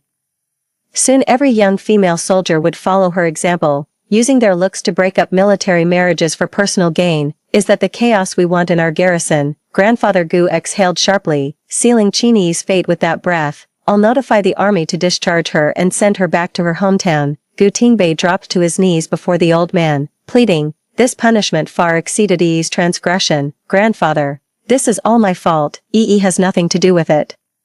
Please don't transfer her back to her hometown. Her family are blood-sucking leeches. If she returns, they'll skin her alive. Old Master Gu's eyebrows shot up, his voice razor-sharp. If you plead for her again, she won't just be reassigned, she'll be fired. Gu Tingbai's face turned ashen. Grandpa has always been a man of his word. Once he's made up his mind, no amount of persuasion can change it. Old man Gu looked at his grandson's pathetic state. Feeling the anger he'd just suppressed flare up again. Don't think you're off the hook. 2 months ago when Inen and Chini's sons were both hospitalized, you actually chose to save someone else's child over your own daughter. There are countless ways to repay a debt. Who told you to trade your daughter's life as repayment? You must have water in your brain. Gu Tingbei attempted to explain. No, it was an emergency situation. Grandfather Gu raised his hand to cut him off. You're not thinking clearly, you're not ready for a higher position. Forget about becoming regiment commander. Stay as battalion commander for a few more years. I'm transferring you to the Northwest Corps. Maybe the desert sun can dry out the water in your head. I rubbed my fingers absently, feeling a surge of emotion. Compared to here, the Northwest is truly harsh. Grandpa Gu made the tough decision to send Tingbei Northwest, both to teach him a lesson and to stand up for me, despite his age. He traveled thousands of miles just to defend me. How could I not be moved? Gu Tingbei seethed with resentment over the impending punishment. Grandpa, what kind of witchcraft did Shin Yunshu use to make you favor her so much? Blocking my promotion was bad enough, but now you're transferring me to the Northwest. Old Master Gu raised his cane and struck him again. You've made your bed, now lie in it. If you weren't my own grandson, the punishment would be even harsher. Our Gu family has wronged Xiaoshu. I won't even be able to face old Shin in the afterlife. I shook my head with a wry smile. Don't worry, Grandpa, my grandfather wouldn't blame you, and neither would I. Marriage is always a gamble. It was my own choice to marry Gu Tingbei, for better or worse. Besides, I still have Inen. She's my greatest hope and comfort. Gu Tingbai's actions aren't your responsibility. You shouldn't blame yourself. You traveled all this way to stand up for me. If my grandfather knew, he'd be as grateful as I am. Mentioning his sworn brother, Old Master Gu sighed, overcome with endless nostalgia and regret. Grandpa Gu changed the subject and spoke up to persuade me to stay for Tingbai's sake. Xiaoshu, that woman is about to be transferred back to her hometown. She'll never cross paths with Tingbei again. I've already given Tingbei a severe punishment, and I'm certain he wouldn't dare repeat such a mistake. Inen is still so young. Have you considered how difficult it would be to raise her alone? He wouldn't dare make the mistake. Not that he wouldn't make it. What's the use of temporary suppression? Once Old Master Gu and his parents pass away, no one will be left to keep Gu Tingbei in check. Not that it stops him from seeing other women. Loyalty is just the bare minimum. If he can't meet that standard, I'd rather be husbandless. It's not like I can't live without a man. I composed myself, declining Grandpa Gu's mediation with gentle yet distant politeness. To be honest, Inen has received little paternal love since birth, only to witness Gu Tingbei doting on other children. I believe a genuinely happy upbringing matters more than maintaining the facade of a complete family. What do you think, Grandpa? I stood firm in my resolve, insisting on divorce. Gu Tingbei is a man of pride. If I don't want it, he certainly won't cling to it like some desperate fool. Just as Grandpa Gu was about to persuade them again, Tingbei refused to back down and urged his grandfather to expedite the divorce approval. Grandpa, she's dead set on this divorce. No amount of talking will change her mind. We might as well let her go free sooner. My gaze met Gu Tingbai's midair before we tacitly looked away. Grandfather Gu's eyes flickered with sorrow and resignation, the lines on his face seeming to deepen. Enough. I'm too old to meddle in you youngsters' affairs, Xiaoshu. Since you want a divorce, I'll respect your wishes. Tingbei, From now on you'll transfer 2/3 of your monthly salary to Xiaoshu until Anan comes of age. Gu Tingbai's lips parted slightly, but no words came out. Old man Gu nodded to himself. At least his exhausting trip to give his grandson a proper scolding wasn't in vain. Finally some sense knocked into that head of his. If he can't be a decent husband or father, the least he could do is pay child support. He turned to me and said, I'll transfer a Beijing courtyard house under your name as an extra safeguard for you and your daughter. Grandfather Gu departed for Beijing the next day. Watching his weathered figure recede, a pang of sorrow tightened my chest. Gu Tingbei remarked coolly from the side, if you hadn't made such a scene about divorce, Grandpa wouldn't have traveled all this way to defend you. Who are you trying to fool with that guilty conscience now? All traces of parting sorrow vanished without a trace. I always know exactly where to hit where it hurts. Still not as bad as you. Grandpa Gu's personally certified disgrace to the family. Gu Tingbai's face darkened like a sudden storm. I scoffed lightly and sauntered away in high spirits. With that burden off my shoulders, the world instantly seemed brighter. Even the cicada's relentless chirping became tolerable. Ambling back to the compound, I spotted a crowd gathered in the square, punctuated by an old woman's theatrical wailing. The elderly woman in her 60s sat on the ground lamenting, her petite frame draped in threadbare clothes patched layer upon layer. When my Chongqing was alive, he treated her so well, handed over his entire paycheck every month, only sending us parents a small pension. Who'd have thought Chini would be so heartless? After my son passed, she kept that whatchamacallit money, the old woman faltered, prompting a bystander to supply the death benefits. She pocketed every cent of my son's compensation money, not a penny for us old folks, taking advantage of us country bumpkins being ignorant. Is there no justice left? Won't the army authorities do something? The old woman caught her breath and continued wailing pitifully. And my eldest grandson, I've never even laid eyes on him.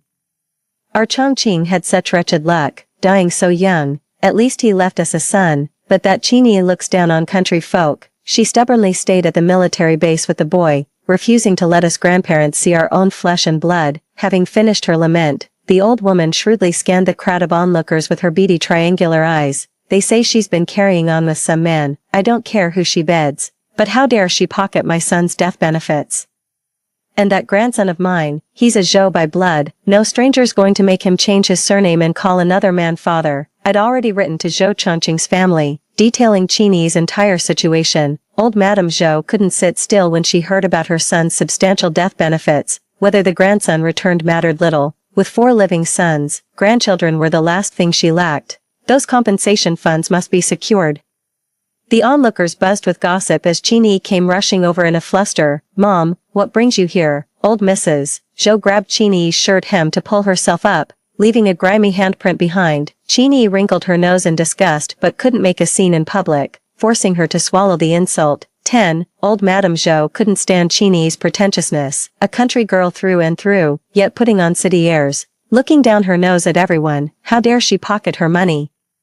I'll teach her a lesson today. Old Mrs. Zhou planted her hands on her hips and raised her eyebrows. Why can't I come? You get to live the high life in the army while we're stuck digging dirt for scraps. Chini quickly put on an ingratiating smile and pulled her toward the house. Mom, let's talk about this at home. Old Mrs. Zhou wasn't having any of it. She shook off the woman's hand impatiently. We'll settle this right here. I want Chongqing's compensation money back. If you refuse, I'll stand here and tell everyone what you've done, make you famous. The crowd kept growing, eager for some drama. The crowd buzzed with whispers as veteran theatergoers filled newcomers in on the missed performances. A low hum of conversation filled the air. Chini felt both embarrassed and wronged. Mom, Yang and I have daily expenses too. He was seriously ill recently. We've practically run through our savings. Of course she still had money, but once money reached her hands, it became hers. There was no logic in giving it away. Old Mrs. Zhou was just a clueless country bumpkin. Playing the victim would be enough to get by. Old Mrs. Zhou's droopy eyelid snapped taut as she blurted out,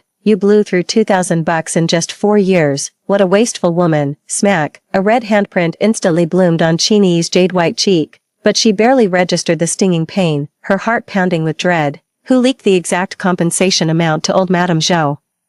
Before Chini could gather her thoughts, old Mrs. Zhou seized her wrist firmly and dragged her through the crowd toward the exit. Come on, let's take this to the authorities. How dare you spend every last penny of our son's death benefits while his own parents got nothing? this is utterly outrageous. Chini resisted, but the elderly woman's years of manual labor had made her surprisingly strong. There was no breaking free, just as Chini felt completely helpless.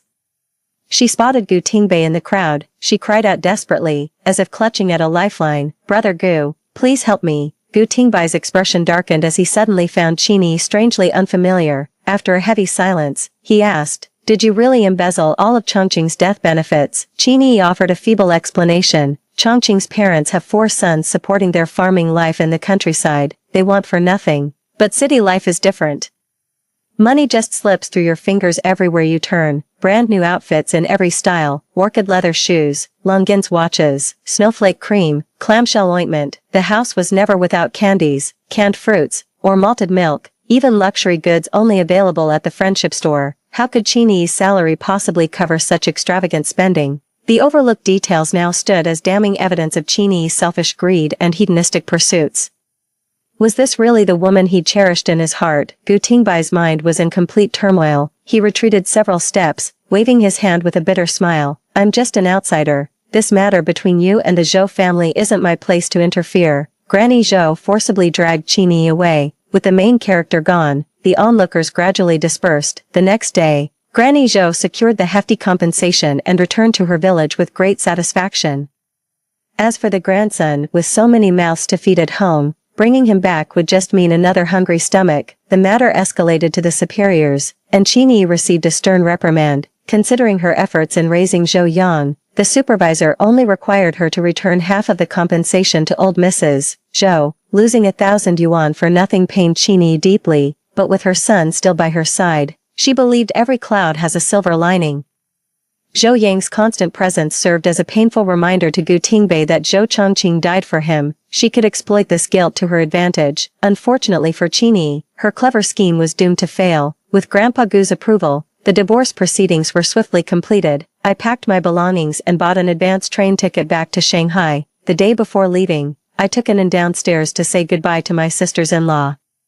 The sisters-in-law shared their life wisdom with me in a lively exchange. The atmosphere was warm and cheerful. "Shen Yunshu," Chini's shrill voice shattered the peaceful atmosphere. I turned to see her running towards me with disheveled hair, her eyes bloodshot. "Shen Yunshu, was it your scheming that got me transferred back to my hometown?" The leadership's message was clear. Reassignment was merely a face-saving exit offered to her. She'd neither earned merits in the cultural troupe nor met the service duration requirement. Having offended higher-ups this time, what decent position could she possibly get after transfer? After clawing her way to this point, she'd never accept returning to square one. I knew exactly what was going on, but pretended to tilt my head in thought before retorting. "If you hadn't messed up, why would the army discharge you for no reason? When things go wrong, don't just blame others, look in the mirror first." Chini looked deranged, lunging to hit me but was restrained by the other wives, left flailing helplessly. "Shen Yunshu, you're jealous that Brother Gu only has eyes for me, that he dotes on Yang Yang while neglecting your daughter. That's why you're pulling every trick to drive me away. Ha, so what if you succeed? You'll always be my loser. The man you can't have is nothing but my lapdog, here when I call, gone when I dismiss. Oh, so in your eyes, I'm not even worthy of being called human." Gu Tingbei's icy voice cut through from behind. He stood bathed in the slanting sunset glow, as silent as autumn leaves. Chini's face froze as she stammered out an explanation. "Brother Gu, I didn't mean it that way. It's all Shen Yunshu's fault. She deliberately provoked me into saying those thoughtless words. I'll never forget how kind you've been to me and Yang Yang." Gu Tingbei fixed Chini with an intense, penetrating gaze. Breaking free from the sisters-in-law's grip, Chini rushed toward him urgently. "Brother Gu, I heard you and Shen Yunshu are divorced. Perfect timing. Haven't you had feelings for me all this while? Now that we're both single, I'm willing to marry you." Half manipulation, half genuine affection. She urgently needed to marry a man to stay in the military. And Gu Tingbei was her best option. Chini acted like marrying Gu Tingbei was some grand favor she was bestowing upon him. To my surprise, he took half a step back and said with a faint smile, "I'm being transferred to the Northwest Military District soon. It's notoriously harsh there. Would you still be willing under those conditions?" Of course Chini wasn't willing. She married for comfort, not to endure hardships. Chini stormed off, cursing under her breath. She's quite the looker. With so many officers in the army, someone was bound to marry her for her pretty face. A cool breeze lingered in the air after the heavy rain. The train station was packed with people, sitting in the waiting area. I took out a thermos from my bag to give in some water. Suddenly I heard someone calling my name, the voice oddly familiar. Shin Yunshu, Shin Yunshu, Shin Yunshu. I instinctively stood up and saw Gu Tingbei searching through the crowded waiting hall. As he turned, his eyes met mine, and he rushed over to pull me into an embrace. Against my ear came Gu Tingbei's ragged breath and his murmurs, ecstatic yet laced with remorse. Yunshu, Yunshu, it's really you. This isn't a dream, it can't be. I'm sorry, I've loved you all along, yet my obliviousness still ended up hurting you. I stopped having feelings for Chini long ago. All these years of caring for her were just out of guilt and unwillingness to admit defeat. It wasn't until I lost you that I realized you're the one I truly love. Judging by Gu Tingbei's words, he must have been reborn like me, but so what? The damage was done, and I was fortunate enough to get a second chance to save my daughter. I've truly experienced the agony of losing a child. The favoritism and neglect were real. I'll never entrust mine or my daughter's happiness to others again. The divorce is final, there's no turning back now. I coldly pushed Gu Tingbei away. We've already gotten our divorce papers. Who you like from now on is none of my business. Gu Tingbei grabbed my hand urgently, his voice trembling. Yunshu, you've come back too, haven't you? Let's forget about Chini. How about we start over as a family of 3? I wrenched my hand free and met his gaze. No, what's broken can't be mended. What's spilled can't be gathered. The pain, the hurt, the bitterness, they're carved into my bones. I have no expectations left for you. My tone was grave and resolute. 11. My heart stands firm as stone, unshaken and unmoved. Gu Tingbei lowered his eyes. Disappointment and sorrow gripped his heart. Choo-choo. The train was about to depart as the conductor began urging passengers to board. We'll miss the train if we don't board now. Goodbye, Gu Tingbei. Without looking back, I walked toward the carriage with my suitcase in one hand and holding Annen's hand with the other, blocked by the conductor at the door. Gu Tingbei rushed beneath the train window and shouted at the top of his lungs, Yunshu, I'll train hard to earn merits, wait for me, 2 years at most, I swear I'll come find you in 2 years. I gazed at him through the car window. That's your career, your honor, you train hard and go on missions to defend our country. Don't say it's for me. If anything were to happen to you, I couldn't bear that weight of responsibility. I thought I'd been cold and distant enough. Any sane person would recognize I was drawing a clear line. Who'd have thought Gu Tingbei's reincarnated self would fixate on such odd details? Yunshu, I knew you still cared about me, couldn't bear to see me hurt. Don't worry, I'll keep myself safe. 2 years from now, I'll come back to you in one piece. I rolled my eyes silently and slammed the car window shut with a thud. Time slipped through my fingers like sand, unnoticed. An ordinary afternoon 2 years later, holding Annen's hand, I stepped out of the car and turned to the man beside me. Dr. Lee, thank you for driving us home. As autumn set in, the temperature dropped and Annen caught a cold before we realized, worried it might worsen. I rushed her to the hospital where N4 drip finally helped her recover. We ran into Li Qingzhou upon discharge, and he insisted on driving us home, adjusting his glasses with a warm smile. Li Qingzhou spoke with meaningful undertones. No need for such formalities between us. Besides, Annen's such a lively, adorable child, everyone adores her. I wish I could have a daughter as lovely as her. I deliberately avoided his intense gaze while offering comfort as a friend, working at Shanghai's top hospital with a thriving career and bright future. How could someone with your credentials struggle to find a partner? You'll understand there's nothing like having your own child once you're married. Lunch break isn't over yet. Hurry back to the hospital to rest. You wouldn't want to make a bad impression by being late for afternoon duties. The corners of Li Qingzhou's downturned lips gradually lifted, mirroring his improved mood. Alright, I'm heading back to the hospital now. Li Qingzhou bent down to ruffle Annen's hair, his voice softening unconsciously. Be good at home, Annen. Don't get sick again and worry your mom. Okay. Annen beamed a radiant smile and waved. Got it. Goodbye Uncle Li. I opened the door as Annen bounced inside to turn on the radio for story time. The hospital stay had really made her stir crazy. I chuckled helplessly and casually closed the courtyard gate. Suddenly, a large hand thrust through the gap in the door. My vision blurred as I stumbled backward in fright. Before I could react, a muscular arm pulled me into an embrace. Pressed between the scorching heat of a man's chest and the cold, unyielding wall, I'm trapped in this confined space. No way out. Who is that man? Are you finding a stepfather for Annen? Shin Yunshu, I forbid you to marry anyone else. You'll always be my wife. 2 years apart, Gu Tingbei had matured considerably, with memories from his past life now intact. His aura had grown downright intimidating. Under his gaze, I felt like prey being sized up by a wolf. The physical disparity between us was stark. Gu Tingbei's years of training gave him extraordinary strength. I could only push futilely against his chest, my furious whisper barely contained. Gutingbe, have you lost your mind? A filthy mind sees filth everywhere. Unfazed by my insults, Gutingbe only tightened his muscular arms inch by inch, forcing me flush against him. Yunshu, I'm not satisfied with your answer. Choose your next words carefully. His hand roamed suggestively along the hem of my clothes, radiating silent menace. I explained through gritted teeth, that man is Li Qingzhou, just an ordinary friend. When Inan was hospitalized 2 days ago, we happened to run into him during discharge today. He was merely kind enough to give us a ride home. Does that answer satisfy you? Gu Tingbai's taut muscles gradually relaxed as his intimidating aura ebbed away like retreating tides. He swept me into his arms with a gesture both commanding and tender. His weathered yet magnetic voice whispered by my ear, Yunshu, I've finally found you again, and Inan is still with us. We can be a happy family of 3, let me make it up to you both. Please. I stood rigid in his embrace, unmoved by his affection or pleas. Not all wounds can be healed or let go. Gutingbe, since you also remember our past life, you should know we can never be together again. Gutingbe stared at me with unwilling eyes, his gaze clouded with confusion. Why can't we start over? Everything's different now, and Inan is safe. I've seen Qini's true colors, and I've spent 2 years in the Northwest atoning for my blindness. After your death in our previous life, I lived in agony and regret every single day. Didn't the heavens give me this second chance precisely to make amends to you and Inan? Overcome with emotion. Gutingbe restrainedly yet fervently grasped my shoulders. His words tore open the old wounds in my heart. Though the wounds had healed, they left behind ugly scars. Things could never return to how they were. If I hadn't returned when I did, Inan would still have died because of your favoritism, and I'd have to relive the agony of losing my daughter, after finally getting my revenge on you and Qini.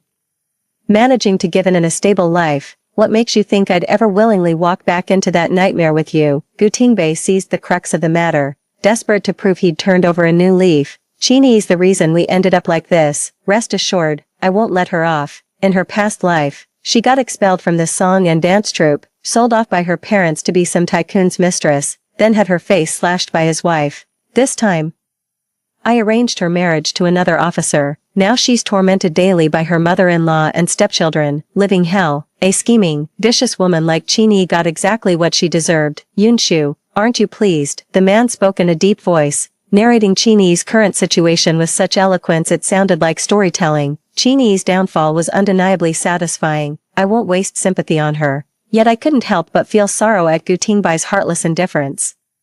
Love demands life, hatred craves death. He once cared so deeply for Qini, yet after turning against her, he callously manipulated her marriage, becoming one of the architects of her ruined life. Qini may be despicable, but are you truly blameless? She was cunning, yet you turned a blind eye and blindly took her side. Did you think brutal revenge would make me forgive you? No, across lifetimes. You're the one truly responsible for Inan's death. The hand on my shoulder slid away, lifeless.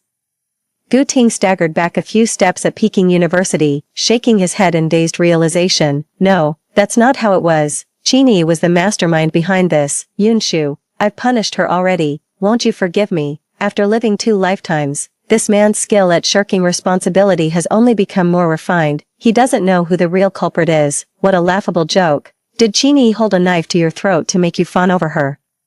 Was it her who snatched the life-saving medicine from the hospital for Zhou Yang? If you weren't willing, who could possibly force you? Shifting all the blame onto her is just your pathetic attempt to whitewash yourself, to convince yourself you're blameless toward me and Inan, so you can justify crawling back to me. Gu Tingbei, after 2 lifetimes you're still this spineless, too cowardly to face your own mistakes. Gu Tingbai's hidden motives were laid bare under merciless daylight.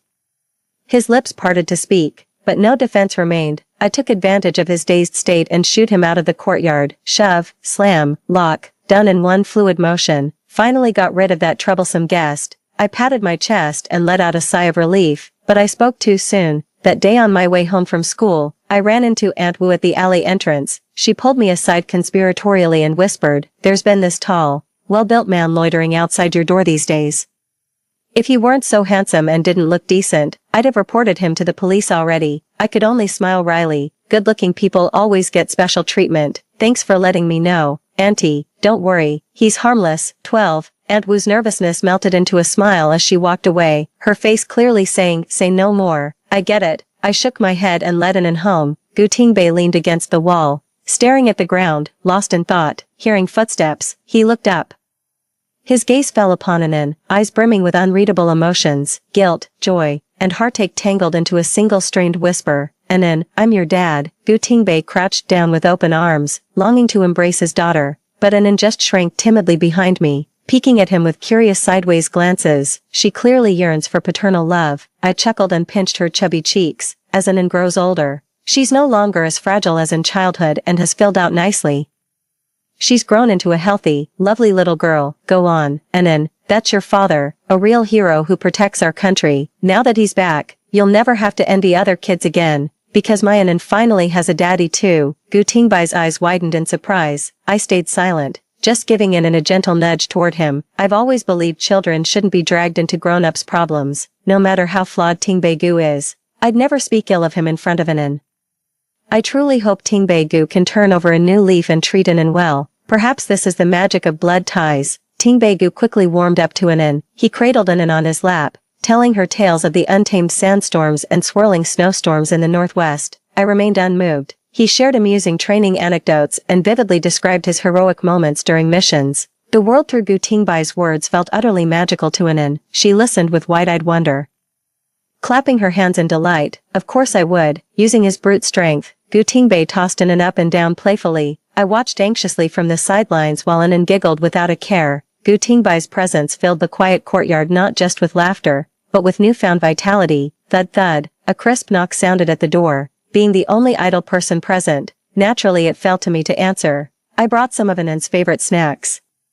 She's been through so much lately with all those IVs and medications. The mesh bag's handles were stretched taut, clearly packed to the brim. Li Qingzhou always carried a gentle warmth about him, like jade that warms to the touch. He's wonderful, but I can't give him the answer he wants. Better to make things clear sooner rather than later. Anin is teething now, so I'll have to strictly monitor her snack intake. I'm afraid I'll have to decline your kind offer. Li Qingzhou's smile faded slightly, but he stubbornly handed me the string bag. It's just sponge cakes and milk candies. I don't have a sweet tooth. If you refuse, I'll have to take them back and let them expire. Then I'll gratefully accept them. Dr. Li. Gu Tingbai's voice sounded beside my ear. A bronzed hand swiftly grabbed the mesh bag while shoving several banknotes into Li Qingzhou's palm. The movement was too quick to refuse. Gu Tingbei stood shoulder to shoulder with me, holding Anin's hand in his left and the mesh bag in his right. The stark contrast between our overwhelming presence and Li Qingzhou's solitary figure couldn't be clearer. Gu Tingbei made a domineering entrance as the man of the house. Perfect timing. Anin got hungry from playing and wanted a snack to tide her over. Dr. Li, check if the money I gave is enough. I'll make up the difference if it's short. Seeing Anin's affectionate behavior toward him, Li Qingzhou began having uneasy suspicions. His voice was hoarse as he pressed me for confirmation. Yunshu, who is he? Before I could speak, Gu Tingbei cut in. Hello, I'm Gu Tingbei, Shin Yunshu's husband and Anin's biological father. Husband, more like ex-husband. I shot him a glare and motioned for him to take the kids inside first. Gu Tingbei asserted his dominance, thoroughly enjoying watching his romantic rivals retreat. That loser Li Qingzhou. He spent 2 years trying to win Shin Yunshu's heart, but never succeeded. Now that he's back, Li Qingzhou stands even less of a chance. Gu Tingbei arched an eyebrow with an amused smile, giving me that familiar spousal reminder. I'll start cooking. You should see our guest out soon. Cold food isn't good for digestion. Gu Tingbei sauntered off with Anin, his retreating figure radiating smug satisfaction. In stark contrast, Li Qingzhou's entire countenance was etched with heartbreak and dejection. He turned bloodshot eyes toward me. Yunshu, I need to hear it from you. I don't believe a single word he said. There's no time like the present. This is the perfect chance to use Gu Tingbei to make Li Qingzhou give up. He's a good man, and shouldn't waste his time on me. Dr. Li, he is indeed my husband and Anin's biological father. You're wonderful, and you deserve someone who shares your values. We're not compatible. Please don't waste your time on me anymore. Li Qingzhou's eyes grew even redder. No, I don't believe it. If he's really your husband, why hasn't he shown up these past 2 years? Why were you the only one taking Anin to the hospital when she was sick? A proud smile spread across my face. He's a soldier. He was stationed at the Northwestern Military District for the past 2 years and only recently got transferred back. The Northwest is harsh. He didn't want me and Anin to suffer there with him, so he had us stay in Xinjiang. I gestured toward the serene courtyard behind me. Though Tingbei is stationed far in the Northwest, he's never missed sending living expenses for us. How else do you think I could afford this fine courtyard or have the time to prepare for university entrance exams? Li Qingzhou clenched his sleeve hem and suddenly laughed. Yunshu, you're lying. I asked Aunt Wu about you before pursuing you. She said you're divorced. I've got principles too. I wouldn't chase a married woman knowing she had a husband. He seemed to have an epiphany and took a step closer to me. Even after the divorce, he still waltzes into your home acting like your husband. Is he forcing you? Tell me. I can protect you. Li Qingzhou's persistence truly caught me off guard, touched by his sincerity. I grew more convinced I shouldn't hold him back.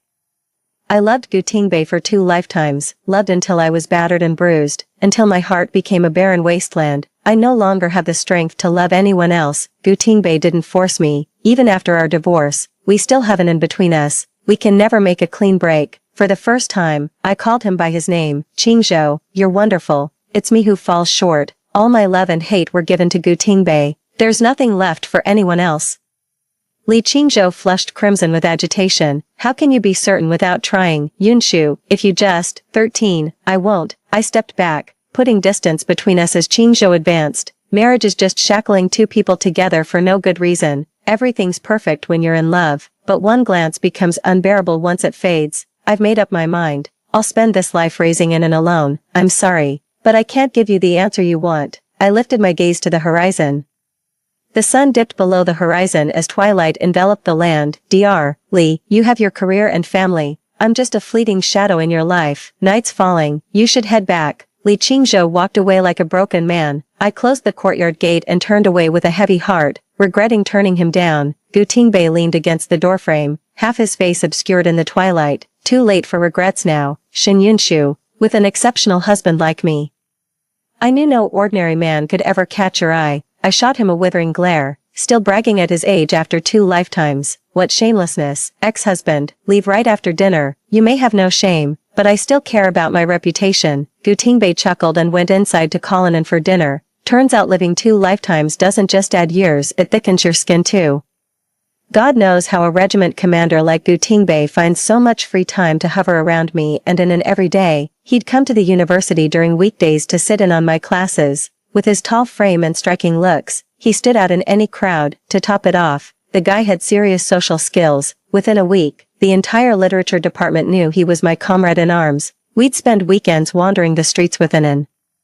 The neighborhood aunties spread the word. Even stray pups knew we were a picture-perfect family of 3. He took an to watch military drills at the barracks, to museums, historic homes of famous figures, and thrived like a sapling, bubbling with joy every single day. After class, I walked out of the classroom laughing and chatting with some close classmates. Several middle-aged women approached us head-on. The leader had a fierce expression. The dark blue fabric added to her intimidating presence, making her look quite formidable. I instinctively tried to avoid them. Suddenly, the woman in blue blocked my path and asked in a low voice, "Are you Shen Yunshu?" Though confused, I nodded anyway. "This is, name, speaking, may I ask who?" My vision blurred as I saw the woman wind up for a swing. A stinging slap landed across my face, making stars burst before my eyes. Before I could react, several women behind her pinned down my limbs in unison. The woman in blue plopped down on my waist, gesticulating wildly while spewing saliva. "It's you, Shen Yunshu. You shameless homewrecker. Married with kids, yet you bewitched my son into losing his appetite and concentration during surgery. Now the patient's family is holding him accountable. Are you happy? My boy's brilliant future ruined by a slut like you. Married women belong at home serving their husbands and in-laws, not chasing education. What's the use of book learning for women? To seduce men, if you're that desperate, why not just sell yourself?" My heart sank.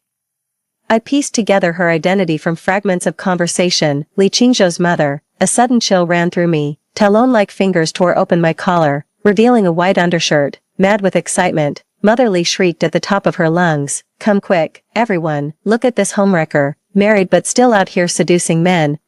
Those pale shoulders of hers, just one glance is a treat." The crowd of onlooking students kept growing. Rubberneckers, schadenfreude seekers, hot-headed bystanders, those who didn't know the truth thought I had it coming. My classmates who were walking with me tried to help me escape, but were blocked by the people Li's mother brought. "Scram, this is none of your business. Meddle again and we'll strip you naked too." I watched in horror as Li's mother's hand reached for my last line of defense. Never in this life or the next have I suffered such humiliation, with no one to save me. My only hope was Mrs. Li's mercy. So through tears and the sting on my face, I struggled to defend myself. I've never seduced Dr. Lee, nor done anything to invite misunderstanding. As you said, I have a husband and child. Why would I ruin my reputation with such foolishness? Mrs. Lee looked down at me with disdain. Who knows? My son is talented and promising. If it weren't for you, would he have made such a terrible mistake? Her hand landed on my clothes. My eyes widened in terror. At the critical moment, under the gentle sunlight, a large hand effortlessly stopped Mrs. Lee. Then came a cry of pain. Ouch. Someone helped me up and draped a coat over my shoulders. It carried the soothing scent of soapberries. After the shock, my legs gave out and I could only stand by leaning against Gutingbei. Madame Lee never expected her scolding session to be interrupted. She stood up defiantly. Who do you think you are? Why are you defending this homewrecker? Gutingbei narrowed his eyes, radiating an intimidating aura. I'm Shin Yunshu's husband. Mind your language. Yunshu is the most wonderful person in my eyes. If you insult her again, don't blame me for what happens next. Mrs. Lee planted her hands on her hips, sneering at Gutingbei's words. You have no idea what kind of trash Shin Yunshu really is, do you? She's just a... Gutingbei smiled as he gently smoothed my disheveled hair, then turned back to Mrs. Lee with icy composure. Madam, you're vastly overestimating your son, in looks, physique, social standing, or family background. Which of these doesn't surpass your son by 1,000-fold? Since Yunshu married me, why would she ever settle for your son? In Mrs. Lee's eyes, her son was the epitome of excellence, academically outstanding, professionally successful, with a bright future ahead. Among all her relatives, friends, and neighbors, none could boast a child more accomplished than her son. She had always taken immense pride in her son. How could she possibly tolerate anyone humiliating him? Furious, Mrs. Lee pointed at Gutingbei and unleashed a torrent of curses. Who do you think you are? How dare you belittle my son? Gutingbei disdainfully ignored the woman's tantrum and helped me walk away. As we passed Lee's mother, he left her with these words. My identity means nothing, but I never forget a grudge. You may insult me, but never Yunshu, for today's humiliation. I'll repay you 100-fold. Gutingbei accompanied me to the hospital. The air inside the jeep grew thick with awkward silence. Gutingbei, ouch. Speaking tugged painfully at the corner of my mouth, so I kept quiet. Gutingbei urged the driver to speed up before turning to scold me. If your mouth hurts, stop talking. Had I not arrived in time today, you'd have been bullied to death. Bringing personal emotions to work is both irresponsible toward patients and career suicide. This unrequited love of his got you beaten and humiliated by his mother. What a spineless coward. I told you Li Qingzhou is inferior to me in every way. Believe me now, this undeserved misfortune stemmed from Li Qingzhou, and I couldn't help resenting him for it. My face and body ache, and I've got no patience left for arguments. Nodded vaguely in agreement. Yeah, sure. Went through a full battery of tests at the hospital. The doctor said it's just superficial injuries. Just remember to apply the medication and take your pills on time. Ouch. Gutingbei carefully dabbed the medicinal solution onto my face with a cotton swab. He heard me cry out in pain. He remained silent, only softening his touch as he gently blew on my wounded cheek. The room fell into perfect stillness. 14. Applying the ointment brought us intimately close. Our breaths mingled in the shared space between us. My gaze was involuntarily drawn to his face, rugged yet refined. A perfect blend of boldness and tenderness. Every feature was a masterpiece of creation. The autumn breeze picked up, setting the wind chimes beneath the eaves tinkling once more, like the chime of jade pendants. The medicine seemed to ease the sting of the wounds on my face. For once, I actually gave Gutingbei a pleasant look. Gutingbei, thank you for coming just in time to spare me the humiliation. Gutingbei wrapped up the used cotton swab and tossed it away, teasing with a smile. Then how about marrying me to repay the favor? I ignored his remark and awkwardly changed the subject, urging him to pick up Anan from kindergarten. He wasn't angry at all and left cheerfully. I ran into Li Qingzhou again one afternoon. He was deliberately waiting by the southwest gate I frequented. Comrade Shen, may I have a word? Li Qingzhou forced a strained smile. The bloodshot eyes and dark circles told me he'd been having a rough time. Probably overwhelmed with hospital matters. I nodded and followed him into a roadside tea house. Gutingbei walked into the house late at night, exhaustion written all over him. Little An had worn herself out playing all day and was already fast asleep. Seeing me sitting at the table instead of reading in the study as usual, the corners of his mouth lifted in a pleased smile, waiting up for me. I closed the book and fixed him with a piercing gaze. Was the Li family incident you're doing? Gutingbei shrugged it off, pouring himself a glass of water before readily admitting, indeed, since Li Qingzhou's mother hurt you, I went after what she holds dearest. With women, it's always about their men or children. Li Qingzhou's already suspended for surgical errors. Nothing left to ruin there. So I targeted her husband. Only by breaking her spirit will she learn to fear you and stay away. His tone was flat and indifferent. As casual as discussing what's for dinner tonight. A lump formed in my throat as I recalled Li Qingzhou's words. Comrade Shen, please have your backers show mercy and spare my family. My mother was wrong to bring people to beat you, and I was at fault for carelessly revealing your name. We'll accept any retribution you seek from us. But why must our mistakes bring harm to our relatives? My father dedicated decades of diligent work, only to be stripped of his position and party membership in the end, becoming nothing but a laughingstock for no reason. The agonized pleading expression on Li Qingzhou's face still haunted me. I turned to Gu Tingbei, whose face showed complete indifference. With a smug grin, he boasted, I avenged you. Aren't you pleased? I coldly withdrew my hand, speaking up in defense of old man Li. Let's be fair, Li Qingzhou and his mother were wrong. But why drag innocent people into this, Gu Tingbei? You can't keep using the Gu family's influence to bully others. You think it's just a snap of your fingers, but you've ruined someone's entire career. This kind of favor is too heavy for me to bear. Gu Tingbei's smile vanished as a storm gathered in his eyes. I stood up for you because I cared, and now you're accusing me of throwing my weight around. You claimed Li Qingzhou was just a friend, yet here you are, defending the very person responsible for your beating.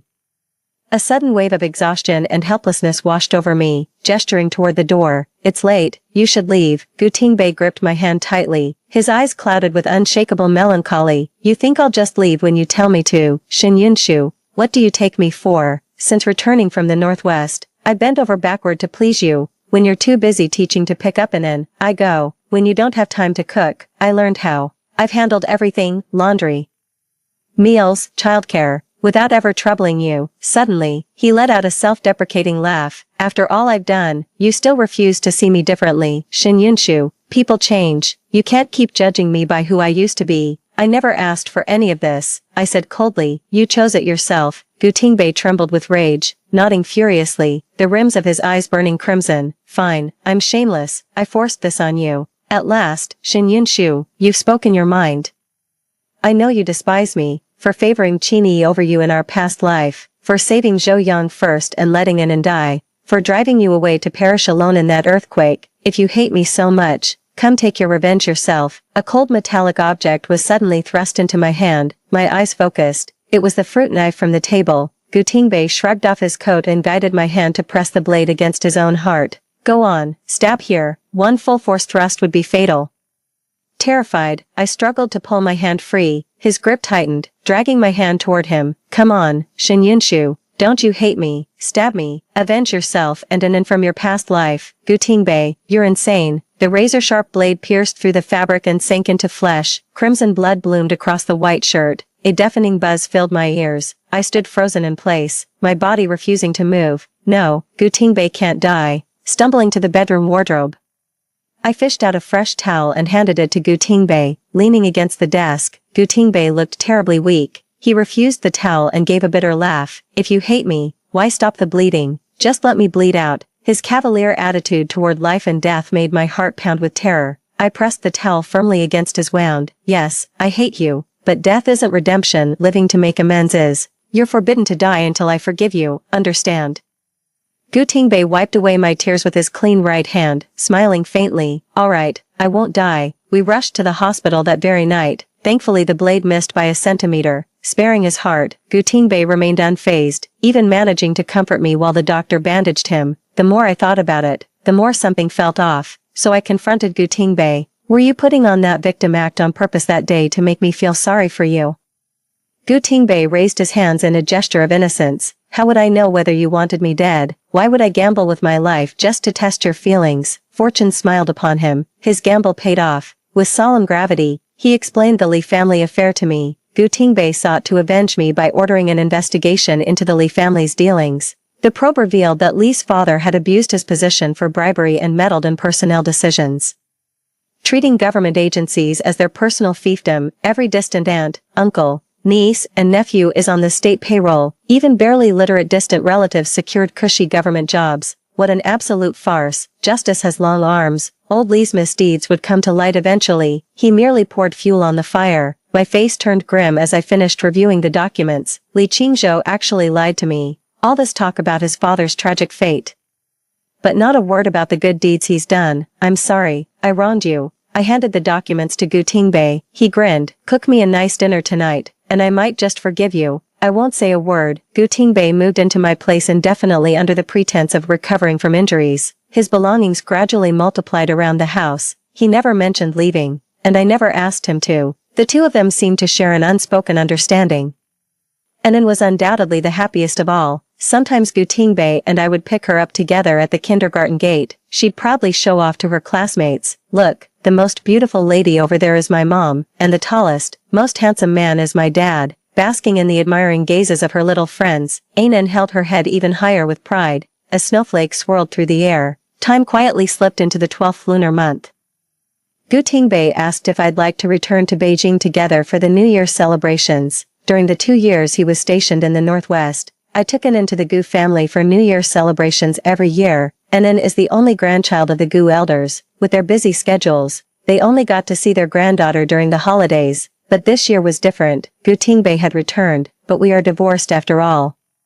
It wouldn't be proper for me to keep coming and going at the Gu residence, yet I couldn't rest easy letting him take Anan back to Beijing alone. While I was torn, Gu Tingbei had already convinced Anan to persuade me. Anan was snuggling in my arms, acting all clingy. Mommy, let's go. Please, let's all go to the capital together, to celebrate New Year's with great-grandpa, grandparents, and daddy. I couldn't resist her puppy dog eyes and playful antics, so I reluctantly gave in. Anan immediately lit up with joy, bouncing around me excitedly, but plans can't keep up with changes. News of Grandpa Gu's critical condition made us return to Beijing earlier. He fell ill suddenly. Those who appear robust and rarely fall sick often face their final hours when illness strikes. The doctor said Grandpa Gu was advanced in years, overworked, and still carrying old battlefield injuries from his youth. His body had long been riddled with ailments. Hanging on this long had already pushed him to his limits. They advised us to begin funeral preparations. Only Gu Tingbei and I remained in the hospital room keeping Grandpa Gu company. Anan had already broken down in tears earlier and was taken out by Mrs. Gu to be comforted. The pain of losing a loved one is unbearable. Just 2 years ago, Grandpa Gu had traveled all this way to stand up for me. How did I end up in this hospital bed in the blink of an eye? Has this battle-hardened old warrior finally reached life's final chapter? Silly girl, why the tears? Grandpa Gu comforted me with a smile, his eyes reflecting peaceful acceptance of mortality. We all come to this day eventually. I've fought the enemy on the battlefield, endured hardships, and known good fortune too, with children and grandchildren who make me proud and care for me. I've no regrets left in this life. Tears streamed down my face like a spring. No, Grandpa. You'll live to be 100, you'll watch Anan grow up, see her get into college, and we'll throw her the grandest graduation celebration. Grandpa Gu's eyes crinkled into crescent moons with laughter, as if gazing through time itself at the beautiful future I painted. Anan is such a bright and sensible child, she'll grow into everything you've hoped for, and I'll always be proud of her. Xiaoshu, after I'm gone, everything in my name will go to you and Anan. It's the last thing I can do for you both. I was choked with sobs. Grandpa, we don't need those things. Anan, and I just want you to live a long, healthy life. 15. Grandpa Gu looked at me with concern. Xiaoshu, you're the one I worry about most. Your grandfather arranged your marriage into the Gu family, yet I failed to raise Tingbei properly. You've endured so much hardship, and now you're left raising Anan all by yourself. I quickly intertwined my fingers with Gu Tingbei's and raised our clasped hands to show Grandpa Gu. Grandpa Gu's eyes lit up with delight. You, all of you. Gu Tingbei nodded. Grandfather, it's exactly as you see. These 2 years in the Northwest have given me time to reflect on my mistakes. I've now earned Yunshu's forgiveness. On my honor as a soldier, I swear to cherish and protect her, and never let her suffer the slightest grievance again. The elder Gu repeated good 3 times. His gaunt face suddenly glowed with renewed vitality. That evening he even managed a bowl of millet porridge with red dates. We thought Grandpa had turned the corner and was recovering, yet 3 days later, he passed away. The funeral was grand yet solemn. After mourning, we honored Grandpa Gu's final wish by interring his ashes with Grandma Gu. May he rest eternally with his beloved wife. The Gu family's new year was overshadowed by grief after Grandpa Gu's passing. Everyone was drowned in sorrow. The gloom didn't lift until the Lantern Festival. Gu Tingbei stood by the window gazing at the icy moon. His silhouette looked desolate, holding Anan's hand. I led her over and gestured for her to take Gu Tingbei's hand. The departed are gone, but the living must keep moving forward. Gutingbe snapped out of his thoughts. He turned to look at me with hopeful eyes. Will you be there ahead? Snowflakes whirl outside the window, bending tree branches under their weight. I hear the voice of my own willing heart. Yes, not just me, but Anan too.